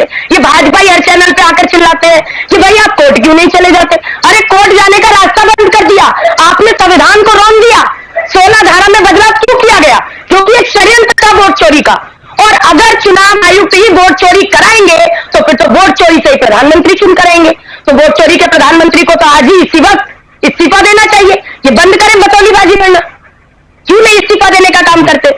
जीएसटी लगा दी, गब्बर सिंह टैक्स लगा दिया, मतलब 8 साल बाद जाके अब आपकी आंखें खुलती हैं। और आदरणीय राहुल जी कहते हैं कोरोना में ऐसा हुआ तब आंखें खुली। आदरणीय राहुल जी कहते हैं जातिगत जनगणना होनी चाहिए तब आंखें खुलती है। नहीं तो भाजपा की इसी सरकार ने हलफनामा दे दिया था कोर्ट में, क्योंकि मैं भारतीय ओबीसी महासभा की नेशनल कन्वेनर भी हूं, मैं तो लड़ाई लड़ती रही। इन्होंने हलफनामा दिया कोर्ट में, कहा हम जातिगत जनगणना नहीं करा सकते क्योंकि जटिल प्रक्रिया है। और उससे पहले लगातार राजनाथ सिंह जी जाके रैलियों में चिल्लाते थे, इनके नेता बड़े बड़े जाके चिल्लाते थे कि भाई अगर हम आएंगे तो जातिगत जनगणना कराएंगे। आ गए तो जातिगत जनगणना की बात को भूल गए। तो इनका दोहरा चरित्र आदरणीय राजीव जी जनता ने देख लिया। और तीसरी बात सबसे महत्वपूर्ण, अभी मेरे से जो पूछ कह रहे थे उन्होंने भी बता दी, भाई इटली का चश्मा लगाएंगे और स्विट्जरलैंड की घड़ी पहनेंगे, सूट बूट बाहर के पहनेंगे, विदेश की गाड़ी में घूमेंगे, 8,000 करोड़ के हवाई जहाज जो विदेशी है उसमें आसमानी आनंद लेंगे, लेकिन बात करेंगे स्वदेशी की। अरे सिर्फ असेंबलिंग नहीं चाहिए, मेड इन इंडिया कीजिए ना। मेक इन इंडिया पे क्यों आप जोर दे रहे हैं? मेड इन इंडिया करके दिखाइए और खुद फिर इंडिया का मेड इन इंडिया का चश्मा लगाइए, मेड इन इंडिया की घड़ी पहनिए, मेड इन इंडिया की गाड़ी में घूमिए, मेड इन इंडिया के हवाई जहाज में बैठिए, तब बात करेंगे नरेंद्र मोदी जी से कि आप स्वदेशी की बात करते हैं। खुद तो मोदी जी स्वदेशी अपना नहीं पाते, देश की जनता से आके रोज बतौलेबाजी करेंगे स्वदेशी का। तो देखिए, और दूसरी बात आपने जो सबसे पहले बात कही थी कि एक प्रेस वार्ता मोदी जी ने की, फिर आपने कहा अरे नहीं बड़ी गलत बात निकल गई, प्रेस वार्ता नहीं की। आपकी भी इच्छा है ना आदरणीय राजीव जी कि एक बार तो हमारे प्रधानमंत्री जी आए, एक तो प्रेस वार्ता कर ले। आपके भी कई सवाल होंगे, मैं जानती हूँ कठोर सवाल होंगे, तीखे सवाल होंगे, मोदी जी डाइजेस्ट नहीं कर पाएंगे आपके सवाल, क्योंकि आप तो जनता के सवाल पूछोगे। लेकिन मोदी जी से आपकी भी उम्मीद है, हमारी भी है भाई एक प्रेस वार्ता तो कर दे। लेकिन मोदी जी प्रेस वार्ता नहीं करते, मोदी जी मन की बात करते हैं, जनता के मन की नहीं करते आदरणीय राजीव जी, अपने मन की बात करते हैं। तो सीधी बात है, हमें उनके मन की बात सुनने में कोई इंटरेस्ट नहीं है। अभी माँ की गाली का जिक्र हो रहा था कि उनके वाली ने भी माँ, देखिए मैं तो बिल्कुल कहती हूँ किसी की भी माता को गाली देना गलत है, बहुत गलत है। इसका तो कहीं से कहीं तक हम समर्थन कर ही नहीं सकते। लेकिन जब नीतीश जी की माता को गाली खुद प्रधानमंत्री मोदी जी ने दी और अपने मन से दी, पुलिस की रिपोर्ट आ गई, ये अखबार बड़े बड़े कह रहे हैं कि जो वोटर अधिकार यात्रा के अंदर जो गाली दी गई, जो अपशब्द कहे गए, वो व्यक्ति ना कांग्रेस का था ना आरजेडी का था, वो व्यक्ति इससे संबंध ही नहीं रखता हमारी पार्टी से। फिर भी हम कहते हैं कि कोई अन्यथा कोई भी व्यक्ति ने कहा तो वो भी गलत है। देश के प्रधानमंत्री और किसी की भी माता जी हो, चाहे आपकी हो, चाहे देश के प्रधानमंत्री की हो, चाहे यहाँ बैठे किसी पैनलिस्ट की हो, किसी आम आदमी की हो, माता जी सबकी सम्मानित है। तो क्या ऐसा कोई कानून तो है नहीं कि मोदी जी की माता जी को बोलेंगे तो जी हंगामा हो जाएगा। और नीतीश कुमार जी की माता जी को अगर गाली देंगे, क्योंकि नीतीश जी के डीएनए पर प्रश्न उठाया था मोदी जी ने। डीएनए पर प्रश्न उठाना क्या होता है? किसी की माता के सतीत्व पर संदेह जताना, मतलब किसी की माता के चरित्र पर प्रश्न करना, मतलब उसकी मां को गाली देना। मोदी जी ने मां को गाली दे दी तो चलता है क्या? भाजपा के एक प्रवक्ता आते हैं और कांग्रेस के वरिष्ठ प्रवक्ता की मां को सरेआम गाली दे देते हैं, तो वो चलता है? उनकी मां का सम्मान नहीं था क्या? तो मुझे लगता है ये दोहरा चरित्र नहीं है। और खुद मोदी जी कहते हैं जर्सी गाय, वो कांग्रेस की कौन सी विधवा थी जिसके खाते में पैसे आते थे, 50 करोड़ की गर्लफ्रेंड हमने सुना है, एक ओ दीदी कहते हैं, गली के गुंडे की माफिक देश के प्रधानमंत्री बोलते रहे। संसद में खड़े होकर एक सम्मानित महिला सांसद की हंसी की तुलना सुपर्णिका और ताड़का से देश के प्रधानमंत्री करते हैं, हंसी टिटोली करते हुए नजर आते हैं। बेटी बचाओ बेटी पढ़ाओ को बेटी बचाओ बेटी पटाओ कह जाते हैं। मान लिया गलती से कह दिया, माफी मांगना धर्म नहीं होता प्रधानमंत्री का? तो क्या प्रधानमंत्री जी के लिए कोई अलग कानून है क्या देश का? तो कानून एक ही है, लेकिन परेशानी ही नहीं है। तो कानून ही तो बदलना चाहते हैं राजीव जी। धारा 16 भी बदली, कोर्ट के आदेश को भी इन्होंने कहीं ना कहीं धूमिल करने का, उससे संविधान की आत्मा को चोट पहुंचाने का काम किया, जो चुनाव आयोग की जिस तरह से जो नियुक्ति के जो प्रक्रिया है उसमें जिस तरीके का बदलाव लाने का काम किया, तो मुझे लगता है ये सरासर गलत है। और देश का देखिए, व्यक्ति द्वारा व्यक्ति के शोषण को समाप्त करना क्रांति होती है ना, तो एक क्रांति पहले हुई थी हिंदुस्तान आजाद कराने के लिए, और अब एक क्रांति और होगी, जनजी क्रांति होगी, युवा क्रांति होगी, और वो क्रांति होगी जन क्रांति। क्यों डरा रही हैं आप? देखिए, अब देखिए, लोगों को लगता है डरा रही हूं, मुझे ये बताइए कि अगर युवा को रोजगार नहीं मिलेगा, देखिए मैं तो ये तो बात, देखिए बीजेपी वालों को बता देना चाहती हूँ मैं तो आज भी, देखिए मैं तो रोज डिबेट में बैठती हूँ, बीजेपी वाले यही बात करते हैं, अरे जैनजी के नाम तो डरते क्यों है भाई? जैनजी देश का ही नागरिक, युवा नागरिक है ना, जागरूक है जैनजी। अरे भाई, जैनजी एक सत्यवीर सिंह लोधी एटा निदौली कला के थे, उनको पुलिस हिरासत में मार दिया गया, वो भी तो जैनजी था। अब उनको ही पुलिस हिरासत में मारोगे आप, फिर हरदोई में वैसा ही केस हो गया, रवि राजपूत को मार दिया, तो तुम जैनजी को आप मारेंगे, आप जैनजी पे लाठी बरसाएंगे, वो कहेंगे जी नौकरी दो, आप कहेंगे नौकरी नहीं है, डंडा मारो। हम कहेंगे आरक्षण दो, आप जैनजी को कहेंगे आरक्षण नहीं मिलेगा, डंडा मारो। जैनजी कहेगा पढ़ाई लिखाई हमारी अच्छी करो, पेपर लीक नहीं होना चाहिए, आप कहेंगे डंडा मारो। तो क्या जैनजी जब डंडा खाएगा तो जैनजी कब तक डंडा खाएगा? जैनजी भी तो अपने अधिकारों के लिए उतना ही सजग है। और क्या जैनजी को अधिकारों की, उनका अधिकार नहीं मिलना चाहिए क्या राजीव जी? क्या संविधान में सिर्फ अधिकार मांगना भाजपाइयों के लिए ही रह गया है क्या? जैनजी को भी तो अधिकार मिले, तो आप डराने की बात कर रहे हैं। तो डराया तो सुब्रत पाठक ने, जो बीजेपी के पूर्व सांसद रहे। लेकिन वो कहते हैं, साधना जी, वो कहते हैं बीजेपी के लोग, प्रधानमंत्री भी, कि सबसे ज्यादा उनको समर्थन जेनजी का है, युवाओं का है, स्टूडेंट्स का है, उनके दम पे, और उसके बाद दूसरा जो नंबर आता है वो महिलाओं का है। तो महिलाएं और यूथ ये मिलके प्रधानमंत्री बनाए हुए हैं, और आप इन दोनों को भड़का रही हैं। आपकी पार्टी भड़का रही है, कांग्रेस पार्टी भड़का रही है युवाओं को। राहुल गांधी परसों ट्वीट करते हैं शाम को, यूथ, स्टूडेंट, जेनजी लिख के भड़का तो रहे हैं ना। राहुल गांधी जी ने क्या ट्वीट किया था? पहले तो मैं इस पर अगर जाऊंगी ना तो बीजेपी वाले तो बड़े बौखला जाते हैं। अब ये तो आपका डिबेट शो है, मुझे उम्मीद है आप तो बोलने देते हैं, लेकिन भाजपा वाले तो बोलने भी नहीं देते कि भाजपा के लोग ये बोलते हैं, कह रहा हूं ठीक है, अच्छी बात है, क्योंकि प्रवक्ता नहीं है, बिल्कुल बहुत अच्छी बात है, कम से कम भाजपा के प्रवक्ता नहीं है, फिर भी देखिए आप इतनी पारदर्शिता पत्रकारिता में रख रहे हैं ना कि आज उनका सवाल पूछ रहे हैं। मोदी मीडिया का तो खैर कहना ही क्या, उनको तो ना ही बोला जाए तो बेहतर है। लेकिन मैं यही कहूंगी कि जब आप ये कह रहे हैं कि हम भड़का रहे हैं, क्या मणिपुर के अंदर जो हुआ वो किसी से छिपा है क्या? आज तक मोदी जी को मणिपुर याद नहीं आया, वहां से महंगाई भी याद नहीं आया, वहां से महिला भी याद नहीं आई, मां से माता तब याद आई जब गाली गलौज करके वोट लेने के लिए कोई स्टेज उनको बनाना था। नीतीश जी की मां से माता याद नहीं है उनको, अपनी माता जी याद आ गई उनको, क्योंकि वोट मिल रहा था माता जी के नाम पर भी। दूसरी बात, राहुल गांधी जी ने क्या कहा? राहुल गांधी जी ने कहा कि देश के युवा, देश के स्टूडेंट, देश के जेनजी संविधान बचाएंगे, लोकतंत्र की रक्षा करेंगे, वोट चोरी रोकेंगे, मैं उनके साथ हमेशा खड़ा हूं। तो आप कह रहे हैं जेनजी साथ है, अरे जेनजी साथ नहीं है। जेनजी रोजगार नहीं मिल रहा तो धरना प्रदर्शन कर रहा है, मुख्य धारा का मीडिया नहीं दिखाता।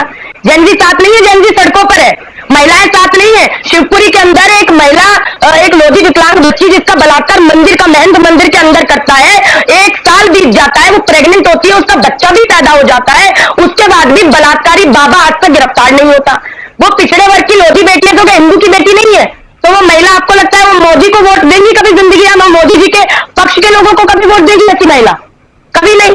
जिनके बच्चे पुलिस हिरासत में मार दिए जाते हैं और 1 रुपए की आर्थिक मदद तक नहीं दी जाती उन्हें, वो जेनजी इनका समर्थन करेंगे? उन जेनजी के परिवार वाले इनका समर्थन करेंगे? कतई नहीं करेंगे। ये इनकी गलतफहमी है, मोदी जी बरगलाने का प्रयास कर रहे हैं और हम भड़का नहीं रहे। ये जेनजी की आवाज है। जेनजी चाहता है कि वोट चोरी रुके। अच्छा, ये तो हर कोई चाहता होगा ना जो वोट देता है। अब आप मुझे बताइए कि फॉर्म 6 कौन भरता है? फॉर्म 6 भरा जाता है जो पहला वोटर होता है। अब 27% ऐसे फॉर्म 6 उन लोगों ने भरा जो 20 साल से नीचे थे। बाकी कौन थे मालूम है राजीव जी आपको? ये चुनाव आयोग का आंकड़ा है। बाकी वो लोग थे जो 80 साल के हैं, 100 साल के हैं। 100 साल का व्यक्ति को पहली बार वोट दे रहा है क्या चुनाव में? क्या मजाक बना रखा है आपने? एक प्लॉट के ऊपर आप 400 से बड़ी फैमिली बता रहे। 400 लोग, अलग जात के लोग, अलग धर्म से रिलेटेड लोग, जिनके नाम का आता पता नहीं, किसी का 0 एड्रेस, आधार में किसी का 0 एड्रेस देखा है आज तक आपने? जब आधार में 0 एड्रेस नहीं है तो वोटर आईडी में 0 एड्रेस कहां से आ गया? ये चुनाव आयोग को जवाब देना पड़ेगा। जब फोन नंबर, अगर मैं दिल्ली की वोटर हूं, मैं दिल्ली की नहीं, मैं मध्य प्रदेश की अभी वोटर हूं, अगर मैं मध्य प्रदेश की वोटर हूं तो मेरा, क्योंकि मैं उत्तर प्रदेश की भी रहने वाली हूं, लेकिन मेरा ओटीपी उत्तर प्रदेश के अंदर नहीं आएगा। वहां से मैं वोट बनवा रही हूँ, वहां मेरा नंबर रजिस्टर्ड होगा, चाहे मेरा मोबाइल नंबर मेरे नाम से होगा, उस पर ओटीपी आएगा। किसी प्रदेश का है, किसी प्रदेश पे ओटीपी आ रहा है, हम भड़का नहीं रहे। जैन जी को भड़काने की जरूरत है। ये नेपाल वाली घटना से डर रही है क्या भाजपा? भाई नेपाल में जो हुआ वो क्यों हुआ? जब परिवारवाद एक तरीके से उन पे हावी हो गया, जब एक तरीके से ऐसा समय आ गया जब जनता की बातें नहीं पूछी जाती, जब विपक्ष के लोगों को जबरदस्ती जेलों में डाल दिया जाता है, झूठे मुकदमे बना दिए जाते हैं। भाई देखिए, जब भूख बगावत की सीमा पर आ जाती है तब भूखी जनता सिंहासन को खा जाती है। तो ये बात मेरी कही हुई थोड़ी ना है, ये तो पहले से चलता है। आप व्यक्ति द्वारा व्यक्ति के शोषण को समाप्त करना क्रांति है। आप व्यक्ति द्वारा व्यक्ति का शोषण करेंगे तो वो क्रांति तो जागेगी ही ना। और क्रांति अगर जागेगी, ऐसी क्रांति देश हित में जागेगी, तो क्यों ना विपक्ष साथ में खड़ा हो। घर जलाने की बात हमने नहीं की, ना हमने किसी को भड़काने की बात की। भड़काने की बात की सुब्रत पाठक ने, जो कन्नौज से भाजपा के पूर्व सांसद हैं। उन्होंने कहा कि अगर जेएनजी की क्रांति आएगी तो सबसे पहले राहुल गांधी का घर जलाया जाएगा, सबसे पहले अखिलेश यादव जी का घर जलाया जाएगा। तो ये काटने बांटने छाटने की बात करने वाली भाजपा अब जलाने जुलने की बात करने लगी। इतने डर गए हैं भाजपाई। तो आदरणीय राजीव जी, हम किसी को नहीं भड़का रहे, और भड़काने का काम कांग्रेस नहीं करती। हम तो गांधीवादी तरीके से थे। आप तो भारत जोड़ो यात्रा में भी रहे और वोटर अधिकार यात्रा भी आपने देखी। तो हम तो भाई अपने तरीके से निकल रहे हैं। अब तो उनकी पोल खुद खुल गई। अमित शाह जी एक रैली में पूछ रहे थे अपने कार्यकर्ताओं से, बताओ राहुल गांधी जी किस मुद्दे को लेकर बिहार आए थे? तो उन्हीं के कार्यकर्ता चिल्ला चिल्ला के कह रहे वोट चोरी को लेकर आए थे, वोट चोरी को लेकर। तो अमित शाह जी बौखला गए, कहने लगे अरे नहीं नहीं तुम्हें नहीं पता। अरे वोट चोरी को लेकर थोड़ी ना आए थे, मैं बताता हूँ, घुसपैठियों को लेकर आए थे। आदरणीय राजीव जी, देश के गृह मंत्री कौन है? आदरणीय अमित शाह जी है। तो घुसपैठी अगर देश में घुस रहे हैं या घुसपैठी कहीं से आ रहे हैं, इतना इनपुट इंटेलिजेंस इनके पास कुछ तो आता होगा। देश के गृह मंत्री है तो कुछ तो आता पता होगा कौन से घुसपैठी घुस रहे हैं। तो भाई घुसपैठियों को रोकने की जिम्मेदारी भी राहुल गांधी जी ने ले ली है क्या? तो राहुल गांधी जी जब देश के प्रधानमंत्री बनेंगे तब हम अपना काम करेंगे, लेकिन आज तो आप गृह मंत्री हैं, तो ढूंढिए कौन से घुसपैठी है। तो आज की स्थिति है कि बीजेपी का कार्यकर्ता भी जानता है कि वोट चोरी हो रही है। और एक अंतिम बात कह के खत्म करूंगी। हमने प्रेस वार्ता सबसे पहले की थी महादेवपुरा सीट पर, आप जानते हैं। उसके बाद हमने आनंद को अभी रखा। राहुल गांधी जी ने सबूतों के साथ रखा। उनको हलफनामा देने के लिए कहा गया। मुख्य चुनाव आयुक्त ने क्या कहा, या तो देश से माफी मांगे राहुल गांधी जी या हलफनामा पेश करें। उसके 2 दिन बाद अनुराग ठाकुर प्रेस वार्ता करते हैं। वो एक नहीं, पता नहीं 3-4 सीटों का आंकड़ा रख देते हैं। हमने मैन्युअली उनको कैलकुलेट किया, क्योंकि हमें डिजिटल प्रोवाइड नहीं किया गया चुनाव आयोग के द्वारा। 6 महीने में हम एक विधानसभा सीट का आकलन कर पाए। ये अनुराग ठाकुर जी के पास ऐसी कौन सी मशीन थी जो इन्होंने 2-3 दिन के अंदर 3-4 सीटों का आंकड़ा लेकर आ गए और हमारी उसी बात पर ठप्पा लगा दिया कि एक तो इनको डिजिटल वोटर रोल भी मिल रहा है, या तो डिजिटल जो ये पुख्ता जानकारी चाहते हैं चुनाव आयोग दे रहा है। नहीं तो कैसे संभव है इतनी से दिनों में इतनी सारी लोकसभा क्षेत्रों का आकलन कर पाना और सटीक जानकारी दे पाना कि इतना फर्जीवाड़ा है। और फर्जीवाड़ा है ये खुद अनुराग ठाकुर ने माना कि फर्जीवाड़ा है। तो भाई फर्जीवाड़ा है तो वोट चोर गद्दी छोड़, क्या गलत कह रहे हैं हम। और इसीलिए, लेकिन अनुराग ठाकुर जी से नहीं कहा चुनाव आयोग ने कि भाई हलफनामा दीजिए, नहीं कहा देश से माफी मांगिए। और जब जब हम कहते हैं कि चुनाव आयोग जवाब दो, तब तब अनुराग ठाकुर जी आ जाते हैं, जी हाँ बताइए क्या कहना है। तो अनुराग ठाकुर जी को क्या चुनाव आयोग ने अपना प्रवक्ता नियुक्त कर रखा है क्या? तो बीजेपी को क्यों दर्द होता है? नशे जब चुनाव आयोग की दबा रहे हैं, हम अधिकारी हैं, भाई विपक्ष के नेता पूछ रहे हैं, आप क्यों जवाब देने आ रहे हैं? दाल में कुछ काला नहीं है, पूरी दाल काली है। और ये दाल काली अभी से नहीं है। 2023 में जो चुनाव आयोग के ऊपर जो 2023 का सुप्रीम कोर्ट का जजमेंट था, उसको जो बदलाव किया गया अध्यादेश लाकर, और 16 धारा के अंदर जो संविधान में परिवर्तन करके चुनाव आयोग को जो कोर्ट की प्रक्रिया से दूर करने का काम किया गया, मुझे लगता है ये जनता के अधिकारों का हनन करने का काम भारतीय जनता पार्टी के द्वारा किया गया है। इसीलिए डीडी लाइव के माध्यम से जितने भाजपा अंधभक्त सुन रहे हैं, बतौलेबाजी करना बंद कीजिए। वोट चोर होना तो गद्दी छोड़नी पड़ेगी, ये सच्चाई है, मान लीजिए इस बात। जी साधना जी, बहुत सारी बातें, बहुत सारे मुद्दे जो इस वक्त चल रहे हैं, उन सब पे आपने अपनी पार्टी का पक्ष यहाँ रखा। बहुत बहुत शुक्रिया आपका। अमलेंदु जी, ज़रा आज की जो बात है उसको आगे बढ़ाएं एक बार फिर। और हालांकि साधना जी ने पहले उन बातों को रखा है, और यहाँ सवाल यही उठता है कि प्रधानमंत्री नरेंद्र मोदी आखिर देश से छिपा क्या रहे हैं?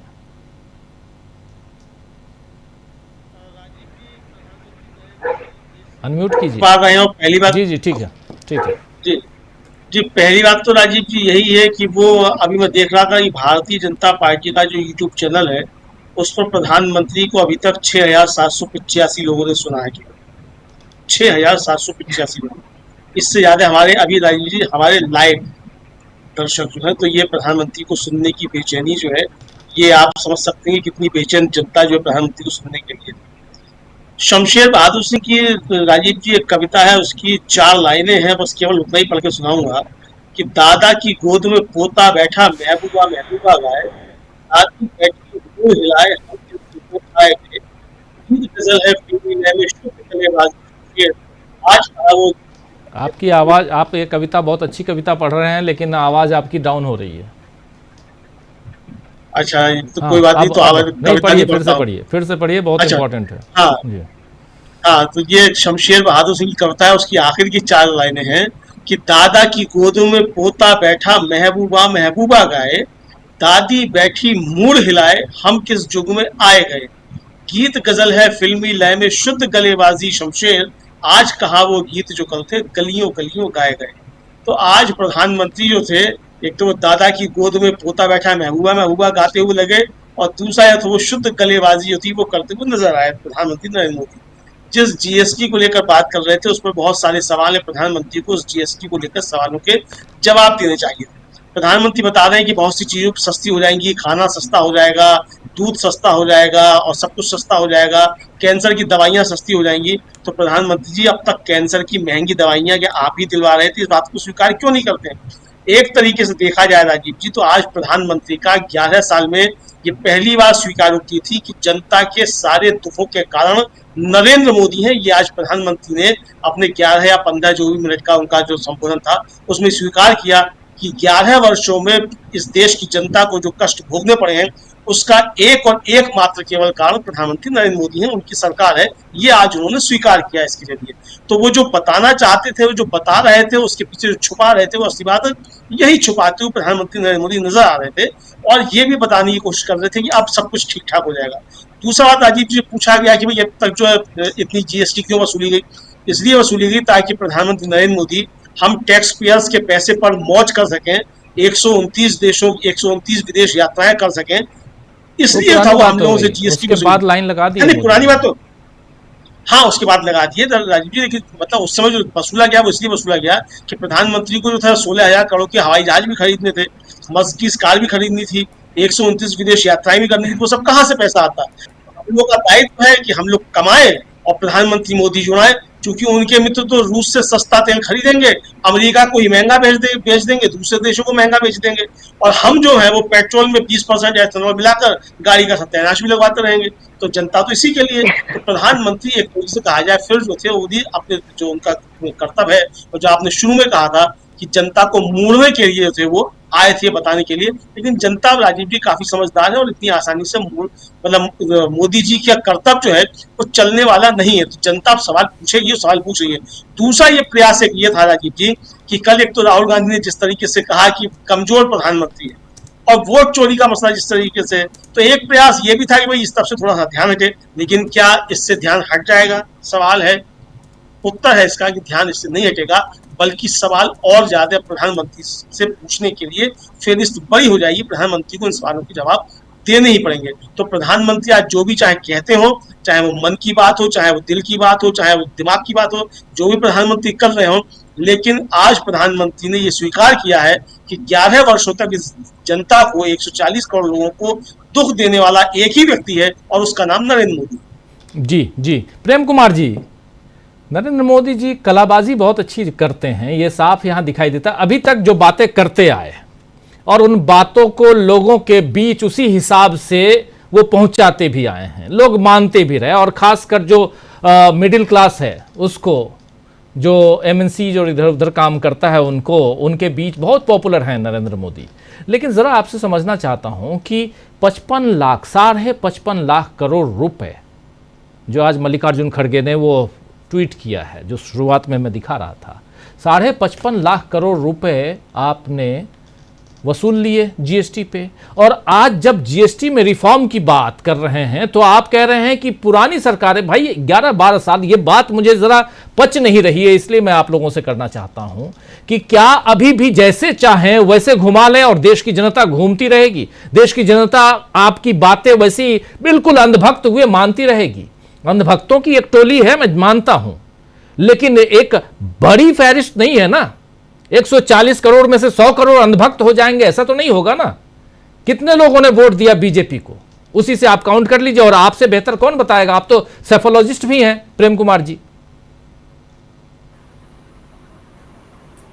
देखिए राजीव जी, मैं भी एक आंकड़ा लेकर बैठा हूं। आप कह रहे हैं कि मल्लिकार्जुन खड़गे जी 55 लाख करोड़ बता रहे हैं, लेकिन मैं जो जोड़ रहा हूं वो पूरा आंकड़ा मेरे सामने है। 2017-18 से शुरुआत के 9 महीने का जो जीएसटी वसूला गया 7,40,000 करोड़ से ज्यादा, उसके बाद क्रमशः 11,77,000, 12,22,000 करोड़, 11 इस तरीके से टोटल जब हम 2024-25 तक देखते हैं, पिछले 2 साल में तो 20 लाख करोड़ से ज्यादा की वसूली है। इस साल भी 5 महीने में ही 10 लाख करोड़ से ज्यादा की वसूली है। और कुल जोड़ करके इस 5 महीने का भी जोड़ लिया जाए तो 1,128 लाख करोड़ होता है। 55 लाख करोड़ नहीं, 128 लाख करोड़ होता है। मल्लिकार्जुन खड़गे जी ने सिर्फ 55 लाख करोड़ कहा, मैं कह रहा हूं 128 लाख करोड़ होता है जीएसटी वसूली। ये जो फिगर है ये छोटा मोटा फिगर नहीं है, बहुत बड़ा फिगर है। और आप समझ सकते हैं ये जनता से ये जो 55 लाख है ना प्रेम कुमार जी, ये सेंट्रल जो उसमें जो हिस्सेदारी है ना, ये देखिए उसका है, ये है ना। इधर आप सही कह रहे हैं, ये पूरा, और इधर ये जो है नेट जो है इधर है बीच वाला, और सबसे लास्ट वाला 55 लाख वाला जो है 55 लाख करोड़ का, ये सेंट्रल का, मतलब केंद्र सरकार को जो मिला है उसकी बात, ये वो है 55,44,997 ये। और इधर तो 107 है, 107,23,695। सर मैं इसे थोड़ा सा क्लैरिफाई कर दूं, 2017 से 2024 तक, मतलब 2024-25 का फाइनेंशियल ईयर जो है, उस समय तक 117,94,159 करोड़ है जीएसटी वसूली ओवरऑल। आप ओवरऑल वसूली हम कर रहे हैं। और इन बीते 5 महीनों में जोड़ लें 10 लाख से ज्यादा करोड़ और है, तो ये 1,28,000 करोड़ बैठता है ये फिगर में। मुझे कोई संशय नहीं, चूंकि सामने फिगर है, मैं आपसे बात कर रहा हूँ फिगर। बिल्कुल बिल्कुल। तो ये बहुत बड़ा अमाउंट है। उसके बाद आज नरेंद्र मोदी जी को ध्यान आ रहा है कि राहत देना चाहिए जनता को, तो वो इसको क्या राहत कहेंगे? हमारा खून चूस लिया गया और अब कह रहे हैं कि हम आपको ब्लड वापस दे रहे हैं, क्योंकि आप मरने वाले हैं, थोड़ा सा ब्लड आपको वापस दे रहे हैं, यही स्थिति है। पर ये जो बात है, आप जो कह रहे थे कि नरेंद्र मोदी हर बात को समझा ले जाते हैं, बहुत सारे उनके समर्थक हैं उनको मान जाते हैं, दरअसल इस परसेप्शन के पीछे भी वजह है। अब वो लगातार हर चुनाव जीत जाते हैं। कहते थे ना कि नोटबंदी आई, इस दौरान जितने चुनाव हुए भारतीय जनता पार्टी ने चुनाव जीत गए, यही तो आधार था नोटबंदी को सही ठहराने का। इसके बाद जीएसटी आई, सारे चुनाव बीजेपी जीतती रही। हर बात को पुष्ट करने का क्या है कि नरेंद्र मोदी के साथ जनता है, उनको जनता चुनाव जिता देती है, इसलिए वो बात अपनी समझा देते हैं, वो जो कहते हैं वो सही मानती है जनता। लेकिन इसका जो पूरा सच है, काला सच है, वो काला सच क्या है? वोट चोरी। वोट चोरी ही तो वो काला सच है, जो इनके झूठ को भी सही बता करके पेश करता है, या अपनी झूठ को ये सही बता करके पेश करते हैं। उस झूठे वोट चोरी से पाई गई सत्ता के आधार पर आज उसी पर राहुल गांधी ने हमला बोल दिया है। वोट चोरी का सच वो लेकर सामने आ रहे हैं। वोट चोर गद्दी छोड़ का नारा बुलंद हो रहा है। अब इनको एमएसएमई की याद आ रही है, अब इनको लघु और कुटीर उद्योग की याद आ रही है। लघु और कुटीर उद्योग का तो सत्यानाश हो गया मोदी सरकार ने, और यही है बेरोजगारी बढ़ने की वजह। देश में जो सबसे ज्यादा बेरोजगारी है, फिर से कृषि पर लोग डिपेंडेंट हो रहे हैं, गांव शहर छोड़ के गांव की ओर भाग रहे हैं, शहर छोड़ के गांव की ओर भाग रहे हैं, तो इसके पीछे भी यही वजह है। तो अब नरेंद्र मोदी ने जो आज स्पीच दी है, उस स्पीच में इस बात को स्वीकार कर लिया है कि हम पहले जैसी अर्थव्यवस्था जो थी, आत्मनिर्भरता का जो मूल मंत्र था, एमएसएमई था, स्वदेशी था, ये सारी चीजों को हम अपनाएंगे। स्वदेशी की बात टंडन जी भी कह रहे थे, बहुत अच्छी बात कर रहे थे कि जो विदेशी चीजें वो पहनते हैं उसको क्यों नहीं वो रख करके छोड़ देते हैं, बोले कि हम छोड़ दें। अरे गांधी जी ने तो विदेशी वस्तुओं का बहिष्कार किया था, विदेशी वस्तुओं की होली जलाई गई थी। आज नरेंद्र मोदी अगर उसी रास्ते पर चलना चाहते हैं स्वदेशी के मंत्र पर, तो वो कपड़े, वो हवाई जहाज, वो तमाम चीजों का त्याग करें और प्रतीकात्मक ही सही वो घड़ी, वो गॉगल्स वो जो पहनते हैं विदेशी, उसको जलाकर दिखाएं देश के सामने कि देखो हम विदेशी वस्तुओं को जला रहे हैं। तब होगा वो आजादी से पहले वाली लड़ाई। केवल जुबानी जमा खर्च से ये स्वदेशी का मंत्र परवान नहीं चढ़ सकता। चाइनीज माल से पूरा देश अटा पड़ा है। चीन की वस्तुओं का बहिष्कार करने का नारा यही लोग दे रहे थे ना, जब पुलवामा और पहलगाम पुलवामा हुआ था, डोकलाम हुआ था, क्षमा कीजिएगा, पहलगाम दूसरा पहलू है। तो उस समय ये चाइनीज वस्तुओं के बहिष्कार का नारा तो यही लोग दे रहे थे। लेकिन आज क्या हुआ, उल्टे चाइनीज चीजों से माल अटा पड़ा है, हमारा देश जो अटा पड़ा है, कोई नहीं है। यानी स्वदेशी का नारा भी इनका झूठा है। ये चाइना से व्यापार करते हैं, उसको बढ़ावा देते हैं, ये झूला झूलते हैं शी जिनपिंग के साथ। न कोई घर में घुसा है, न कोई घुसा हुआ है बोलते हैं। डोनाल्ड ट्रंप से यारी निभाते हैं, उससे टैरिफ लगवाते हैं। अपनी ही जनता के खिलाफ, अपने ही देश के खिलाफ हमारे देश के प्रधानमंत्री खड़े नजर आते हैं और एमएसएमई को तबाह करते हैं, रोजगार को, बेरोजगार लोगों को परेशान करते हैं, छोटे कारोबारियों को परेशान करते हैं और कहते हैं कि लो कल से बचत उत्सव शुरू हो रहा है। ये कौन सा बचत हो जाएगा? हमारा पॉकेट तो ऑलरेडी कट चुका है, लाखों करोड़ हम जीएसटी में दे चुके हैं। अब किस बचत की बात कर रहे हैं नरेंद्र मोदी जी? किस बचत की बात कर रहे हैं? जी बिल्कुल, बचत की बात, किस बचत की बात, जरा ये भी समझें। लेकिन इसका पॉलिटिकल इंपैक्ट क्या हो सकता है, जरा ये समझने की कोशिश करते हैं। जल्दी समय कम है, लेकिन जरा ले आइए प्रशांत टंडन जी को। प्रशांत जी, पॉलिटिकल इंपैक्ट क्या हो सकता है? क्या यहां से नरेंद्र मोदी बिल्कुल ऊपर चढ़ेंगे, बिहार चुनाव जीत के ही लौटेंगे? ये जो आज मोदी जी ने कहा है वो 15 अगस्त को लाल किले से भी कह चुके थे, तो बासी खबर है, पहली बात तो। और दूसरा की जो टैक्स की बात हो रही है, देखिए वो 55 लाख करोड़ है या 1,60,000 करोड़ है, राज्यों का हिस्सा मिला के गया तो हमारी आपकी जेब से है ना। वो कैंसर की दवा में गया है राजीव जी, वो लाइफ सेविंग ड्रग्स में गया है वो पैसा जी। तो बच्चों की किताब कॉपियों में गया है वो पैसा, बेसिक हेल्थ सर्विसेज में गया है, बहुत मामूली तौर पे खाने पीने की चीजों पे गया है, आटे पे गया है, बेसन पे गया है। तो ये जो 1 लाख करोड़ से ज्यादा रुपया है गया तो जेब से लोगों की। जीएसटी कोई दुकानदार नहीं भर रहा है, आपसे ले रहा है ना वो तो रिटर्न फाइल करता है। दूसरी एक जो परेशानी है, जो व्यापारियों से मिलो आप, मैं तो रोज ही बात करता हूं लोगों से, सबसे ज्यादा आप भी इस बात को जानते होंगे कि कंप्लायंसेस बढ़ गए हैं। अब कोई छोटी दुकानदार वाले को भी एक सीए रखना पड़ता है, बगैर चार्टर्ड अकाउंटेंट के उसका काम नहीं चलता है। जो पहले वो हो जाता था आराम से, खुद ही करता था वो, तो कंप्लायंसेस बढ़े हैं। एक और बात कहूंगा, फिर पॉलिटिकल बात की आता हूं। एजुकेशन और हेल्थ सर्विसेज में सरकार सेस लेती है, सेस, और लाखों करोड़ रुपए सेस होता है। वो सेस राज्यों को नहीं जाता, उसके ऊपर फाइनेंस कमीशन का फॉर्मूला नहीं रखता है। उस सेस में मैं एक फिगर बता दूं, 2023-24 के बजट की बात है, 3,69,000 करोड़ रुपए, 3.5 लाख करोड़ से ऊपर रुपया जो एजुकेशन और हेल्थ के नाम पर सेस में लिया गया जनता से, उसको एजुकेशन हेल्थ में ट्रांसफर नहीं किया गया।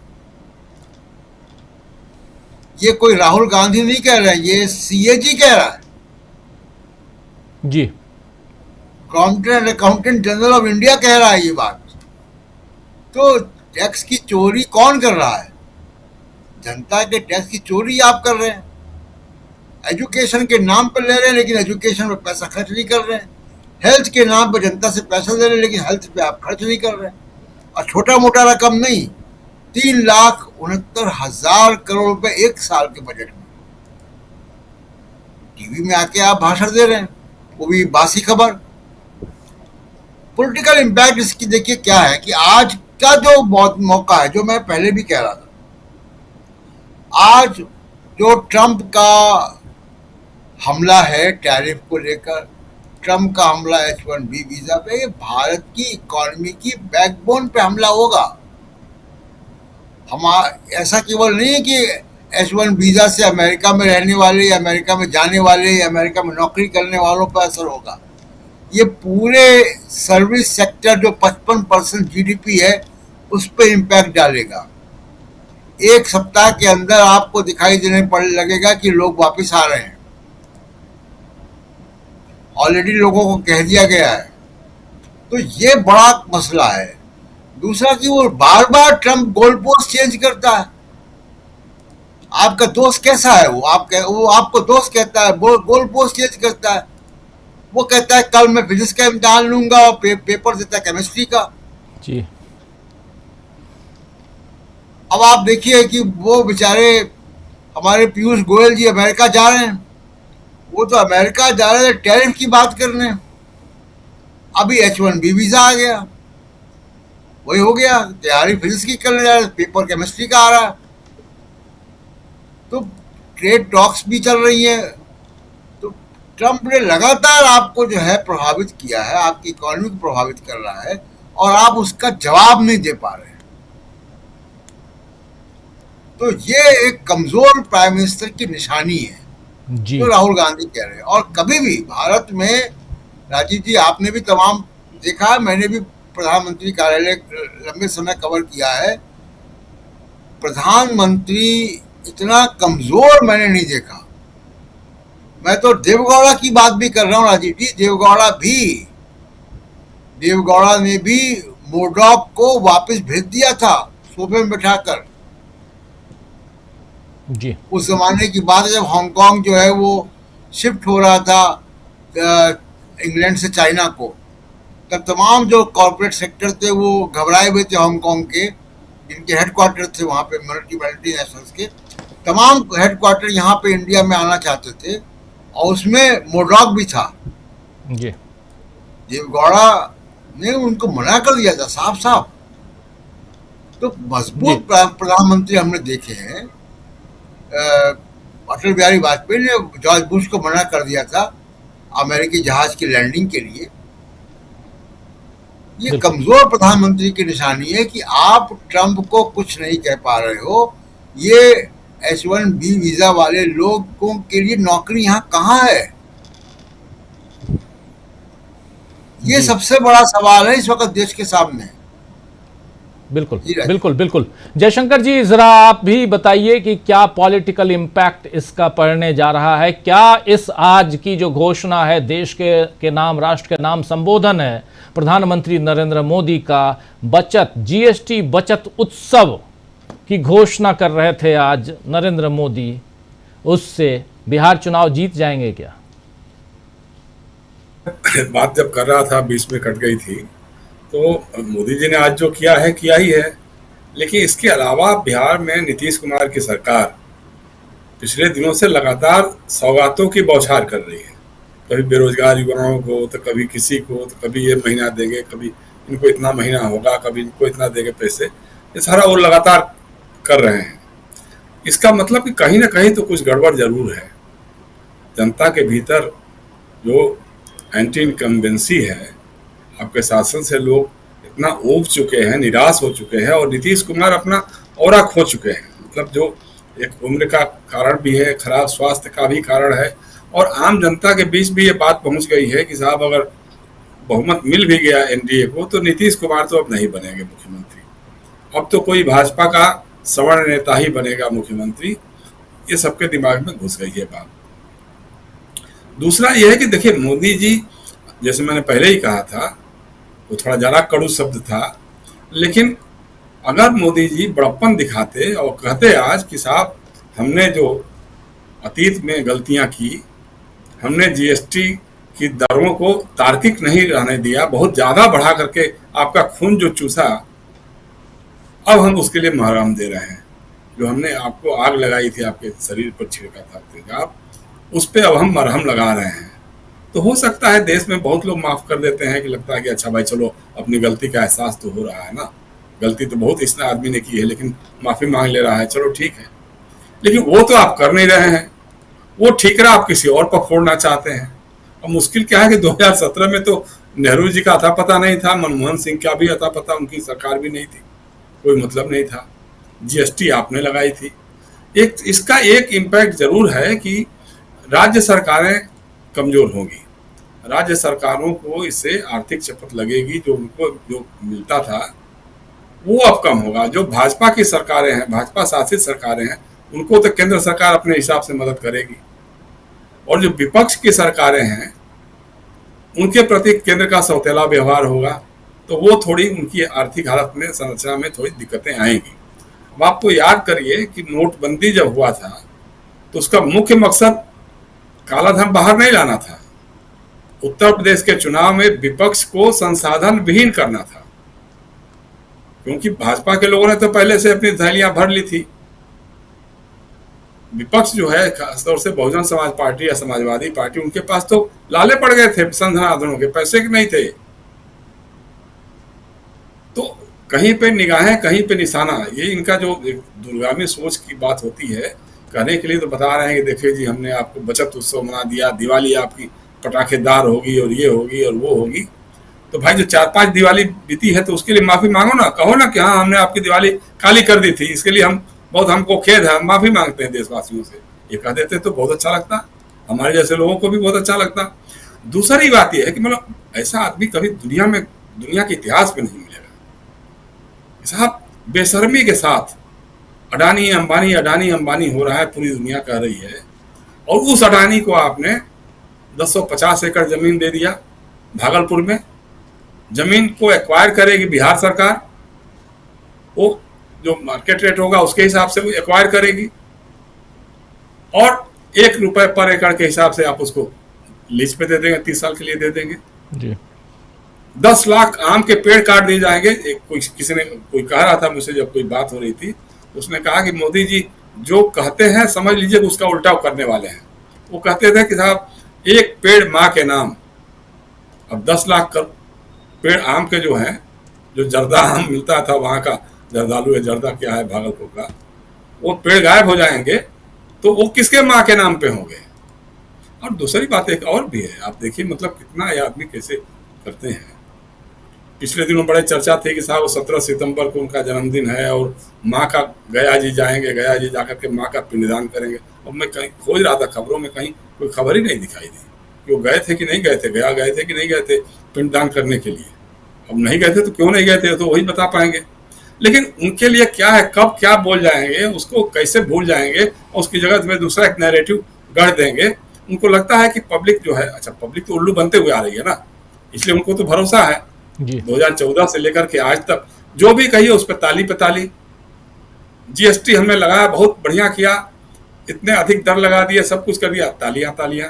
भक्त और अनभक्त प्रसन्न मुद्रा में हमारे जो भोंपू मीडिया के लोग हैं, अरे साहब क्या बढ़िया काम कर दिया है, अर्थव्यवस्था को तो एकदम दुरुस्त कर दिया है। अब आज जो उनका लाल किले पर भाषण हुआ, वही मीडिया, वही लोग वही कर रहे हैं, अरे साहब क्या बढ़िया कर दिया है, तो गरीबों के लिए और मध्यम वर्ग के लिए तो एकदम खजाने खोल दिया, और आज उस पर अमल कर रहे हैं। तो वो समझते हैं कि लोग मूर्ख हैं, मूर्ख तो हैं, और हम कुछ भी कहेंगे उस पर लोग अमल करेंगे, हमको वोट दे देंगे, हमारी पार्टी को वोट दे देंगे, ये उनका भरोसा है। लेकिन जहाँ तक मैं जिस बिहार को जानता हूँ, जिस बिहार को मैं समझता हूँ, मुझे ऐसा लगता नहीं है कि इनकी ये चाल कामयाब हो पाएगी वहाँ पर, बशर्ते कि विपक्ष का खेमा एकजुट रहे, टिकटों का बंटवारा हो, टिकटों की बिक्री ना हो। ये मैं बार बार चेतावनी देता रहता हूँ, ओवर कॉन्फिडेंस के शिकार ना हो। कोई लगता होगा कि हमारी तो बहुत लोकप्रियता बढ़ गई है, तो साहब हमको तो ये चाहिए, तो हमको तो वो चाहिए। ये सब जो मैसेजेस जाते हैं ना, इन पर रोक लगा करके अगर एकजुट होकर के जिस तरह की पॉलिटिकल केमिस्ट्री यूपी में अखिलेश यादव और राहुल गांधी की दिखी थी, उसी तरह की अगर पॉलिटिकल केमिस्ट्री बिहार विधानसभा के चुनाव में राहुल गांधी, तेजस्वी यादव, दीपंकर भट्टाचार्य और जो साथ में हैं महागठबंधन के साथी दल हैं, उनके बीच में दिखाई दे और सम्यक सीटों का बंटवारा हो, कौन जीतेगा इस पर ज्यादा फोकस हो, तो मुझे नहीं लगता है कि इनकी दाल गल पाएगी, चाहे जितना भी कोशिश कर ले जीएसटी की दरों को कम कर दें न कर दें। भाई बढ़ाया आपने था, आप ही ने कम किया है।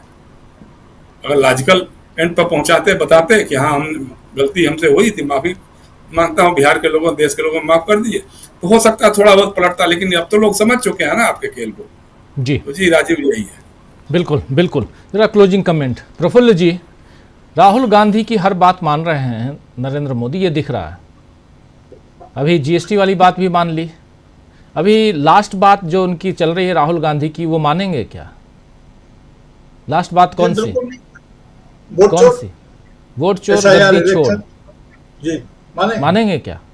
एकदम मानेंगे, एकदम मानेंगे सर। आप मध्यावधि चुनाव की प्रतीक्षा कीजिए, एकदम मानेंगे। देखिए मैं ये कह रहा हूँ कि आपने कहा था ना कि किस हिसाब से लोगों को कन्विंस कर ले जाते हैं जी। पिछले में एक टर्म आया था मैन्युफैक्चरिंग ऑफ कंसेंट्स, बहुत प्रसिद्ध विचारक ने ये बात रखी थी। और कंसेंट की फैक्ट्री है मीडिया, और ये जो मीडिया, इसे मुख्य धारा के मीडिया कहते हैं, ये असल में इमर्सिव मीडिया है, नकली मीडिया है। खबर कहीं से अपने भी अनुकूल रस खींच करके निकाल ले आते हैं। तो ये मैन्युफैक्चरिंग करते हैं। और देखिए सहमति में संक्रामकता का एक लक्षण होता है, एक तत्व होता है। सभा में जाइए, एक आदमी अगर ताली पीट दिया तो बाकी 100 आदमी बिना सोचे समझे ताली पीट देते हैं। तो सहमति में और निंदा दोनों में एक संक्रामक लक्षण होता है, संक्रमण का। तो वो उसको पैदा करता है कंसेंटिंग जो मैन्युफैक्चरिंग इंस्टीट्यूशन है या संस्था है, वो जैसे कि हमारे यहाँ मीडिया है। अब ये हम बताते हैं कि देखिए अगर 30 सेकंड का समय दे तो बिहार में एक जाति है जिसको बड़ा समझदार कहा जाता है। तो उसके एक मित्र हुए एक ऐसी जाति के जिनको थोड़ा कम समझदार कहा जाता है। तो उन्होंने कहा कि यार लोग कहते हैं कि तुम लोग तो मिट्टी से पैसे बना लेते हो, कैसे बनाते हो, जरा हमको सिखाओ। तो उसने कहा कि ठीक है, काम करना, 1000 सिक्का तुम बना करके, मिट्टी का सिक्का बना करके 1000 तुम लाना, हमको देना फला दिन। तो 1 महीना के अंदर, तो 10 दिन के अंदर ही उन्होंने तगादा मार दिया 10 आदमी के बीच में कि मेरा वो 1000 सिक्का हो गया क्या? तो उसने कहा नहीं, तुमने तो 1 महीना कहा था, तो अभी तो 10 ही दिन हुआ, 1 महीना मैं दे दूंगा। महीना पुरते पुरते जब उन्होंने कहा हो गया तो बोला हाँ हो गया है, अच्छा तो ले आओ। तो उन्होंने लाया तो देखा कि मिट्टी का सिक्का है। तो उन्होंने कहा कि अरे ये क्या मिट्टी का सिक्का हमको देने के लिए लाए हो, सिक्का कहाँ गया? तो मिट्टी का सिक्का है, तो तुम बोला था। मैं पागल हूं कि मिट्टी के सिक्के की बात बोलेंगे, मेरा 1000 सिक्का जो उधार लिया था वो चुपचाप दे जाओ। अब बाकी लोग बोले हाँ भाई, तो 1000 सिक्का 1 महीना से गा रहा है। अब किसी तरह लोगों को नहीं समझा पाया हो कि इन्होंने मिट्टी के सिक्के की बात कही थी। अब लोग उसको दोषी ठहराने लगे, उसका घर द्वार सब नीलामी होने लगा। तो दोस्त था, समझदार था, कहा कि ऐसे पैसा बनाते हैं हम, जैसे तुमसे भी बना लेते, लेकिन दोस्त हो, चलो माफ किया, मैं कह दूंगा कि मिल गया, माफ किया।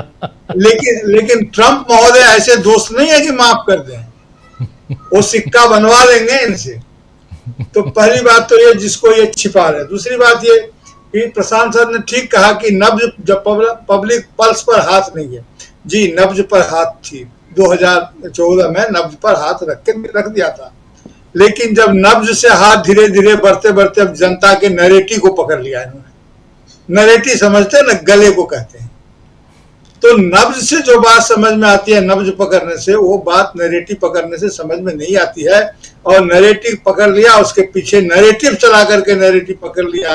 आपने बहुत अच्छा लिखा था, एक लोक शैली में नीचे लिखा, झूठी निकली हरबतिया हुआ बीजा लटकिया। तो नैरेटिव से नैरेटिव तक ये पहुंच गए। ये हमारे प्रधानमंत्री इस बात को छिपा रहे हैं। नैरेटिव से नैरेटिव तक, बिल्कुल गले तक पहुंच गए।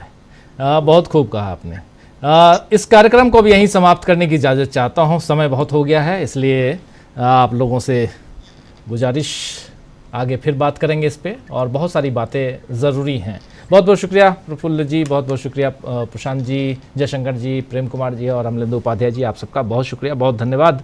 आप तमाम साथियों, आप सबका भी शुक्रिया अदा करता हूं जो हमारे साथ बने हुए हैं। आप सबका लंबे वक्त तक बहुत गंभीर चर्चा, और ज़रूरत भी होती है, ऐसी चर्चा होनी चाहिए, खुलकर अपनी बात रखिए, विचारों को सुनिए, और देश दुनिया में क्या चल रहा है। एक पक्ष तो बिल्कुल गुणगान कर रहा है, लेकिन क्या सचमुच वही सही है या उसके पीछे कुछ और भी है? इन सारी चीज़ों को हम समझने की कोशिश करते हैं। आज रविवार है और घूमता हुआ आईना मेरा वीकली प्रोग्राम वीडियो अपलोड है, ज़रूर देखिएगा। और मोमिन खान साहब हमारे साथ हैं, ब्रिजमोहन जाखड़ साहब भी जुड़े हुए हैं, आजाराम परिहार साहब, परमार साहब भी हमारे साथ हैं, और विजय त्रिपाठी जी गुड नाइट लिख रहे हैं। गुड नाइट आपको भी। कांग्रेस अम्बे प्रताप सिंह साहब भी हैं, बख्तावर साहब, और मुकीम सिद्दीकी रजवी साहब भी हैं, और साथ में अशोक शर्मा जी हमारे साथ जुड़े हुए हैं, और बंशीलाल धौलपुरिया साहब हैं, संजय सहगल साहब, सब तमाम साथियों आप सबका बहुत बहुत शुक्रिया अदा करता हूं। कल शाम 7 बजे फिर मुलाकात होगी कुछ ऐसी ही खबरों के साथ, कुछ ऐसे ही पैनलिस्ट दोस्तों के साथ। दिन में कल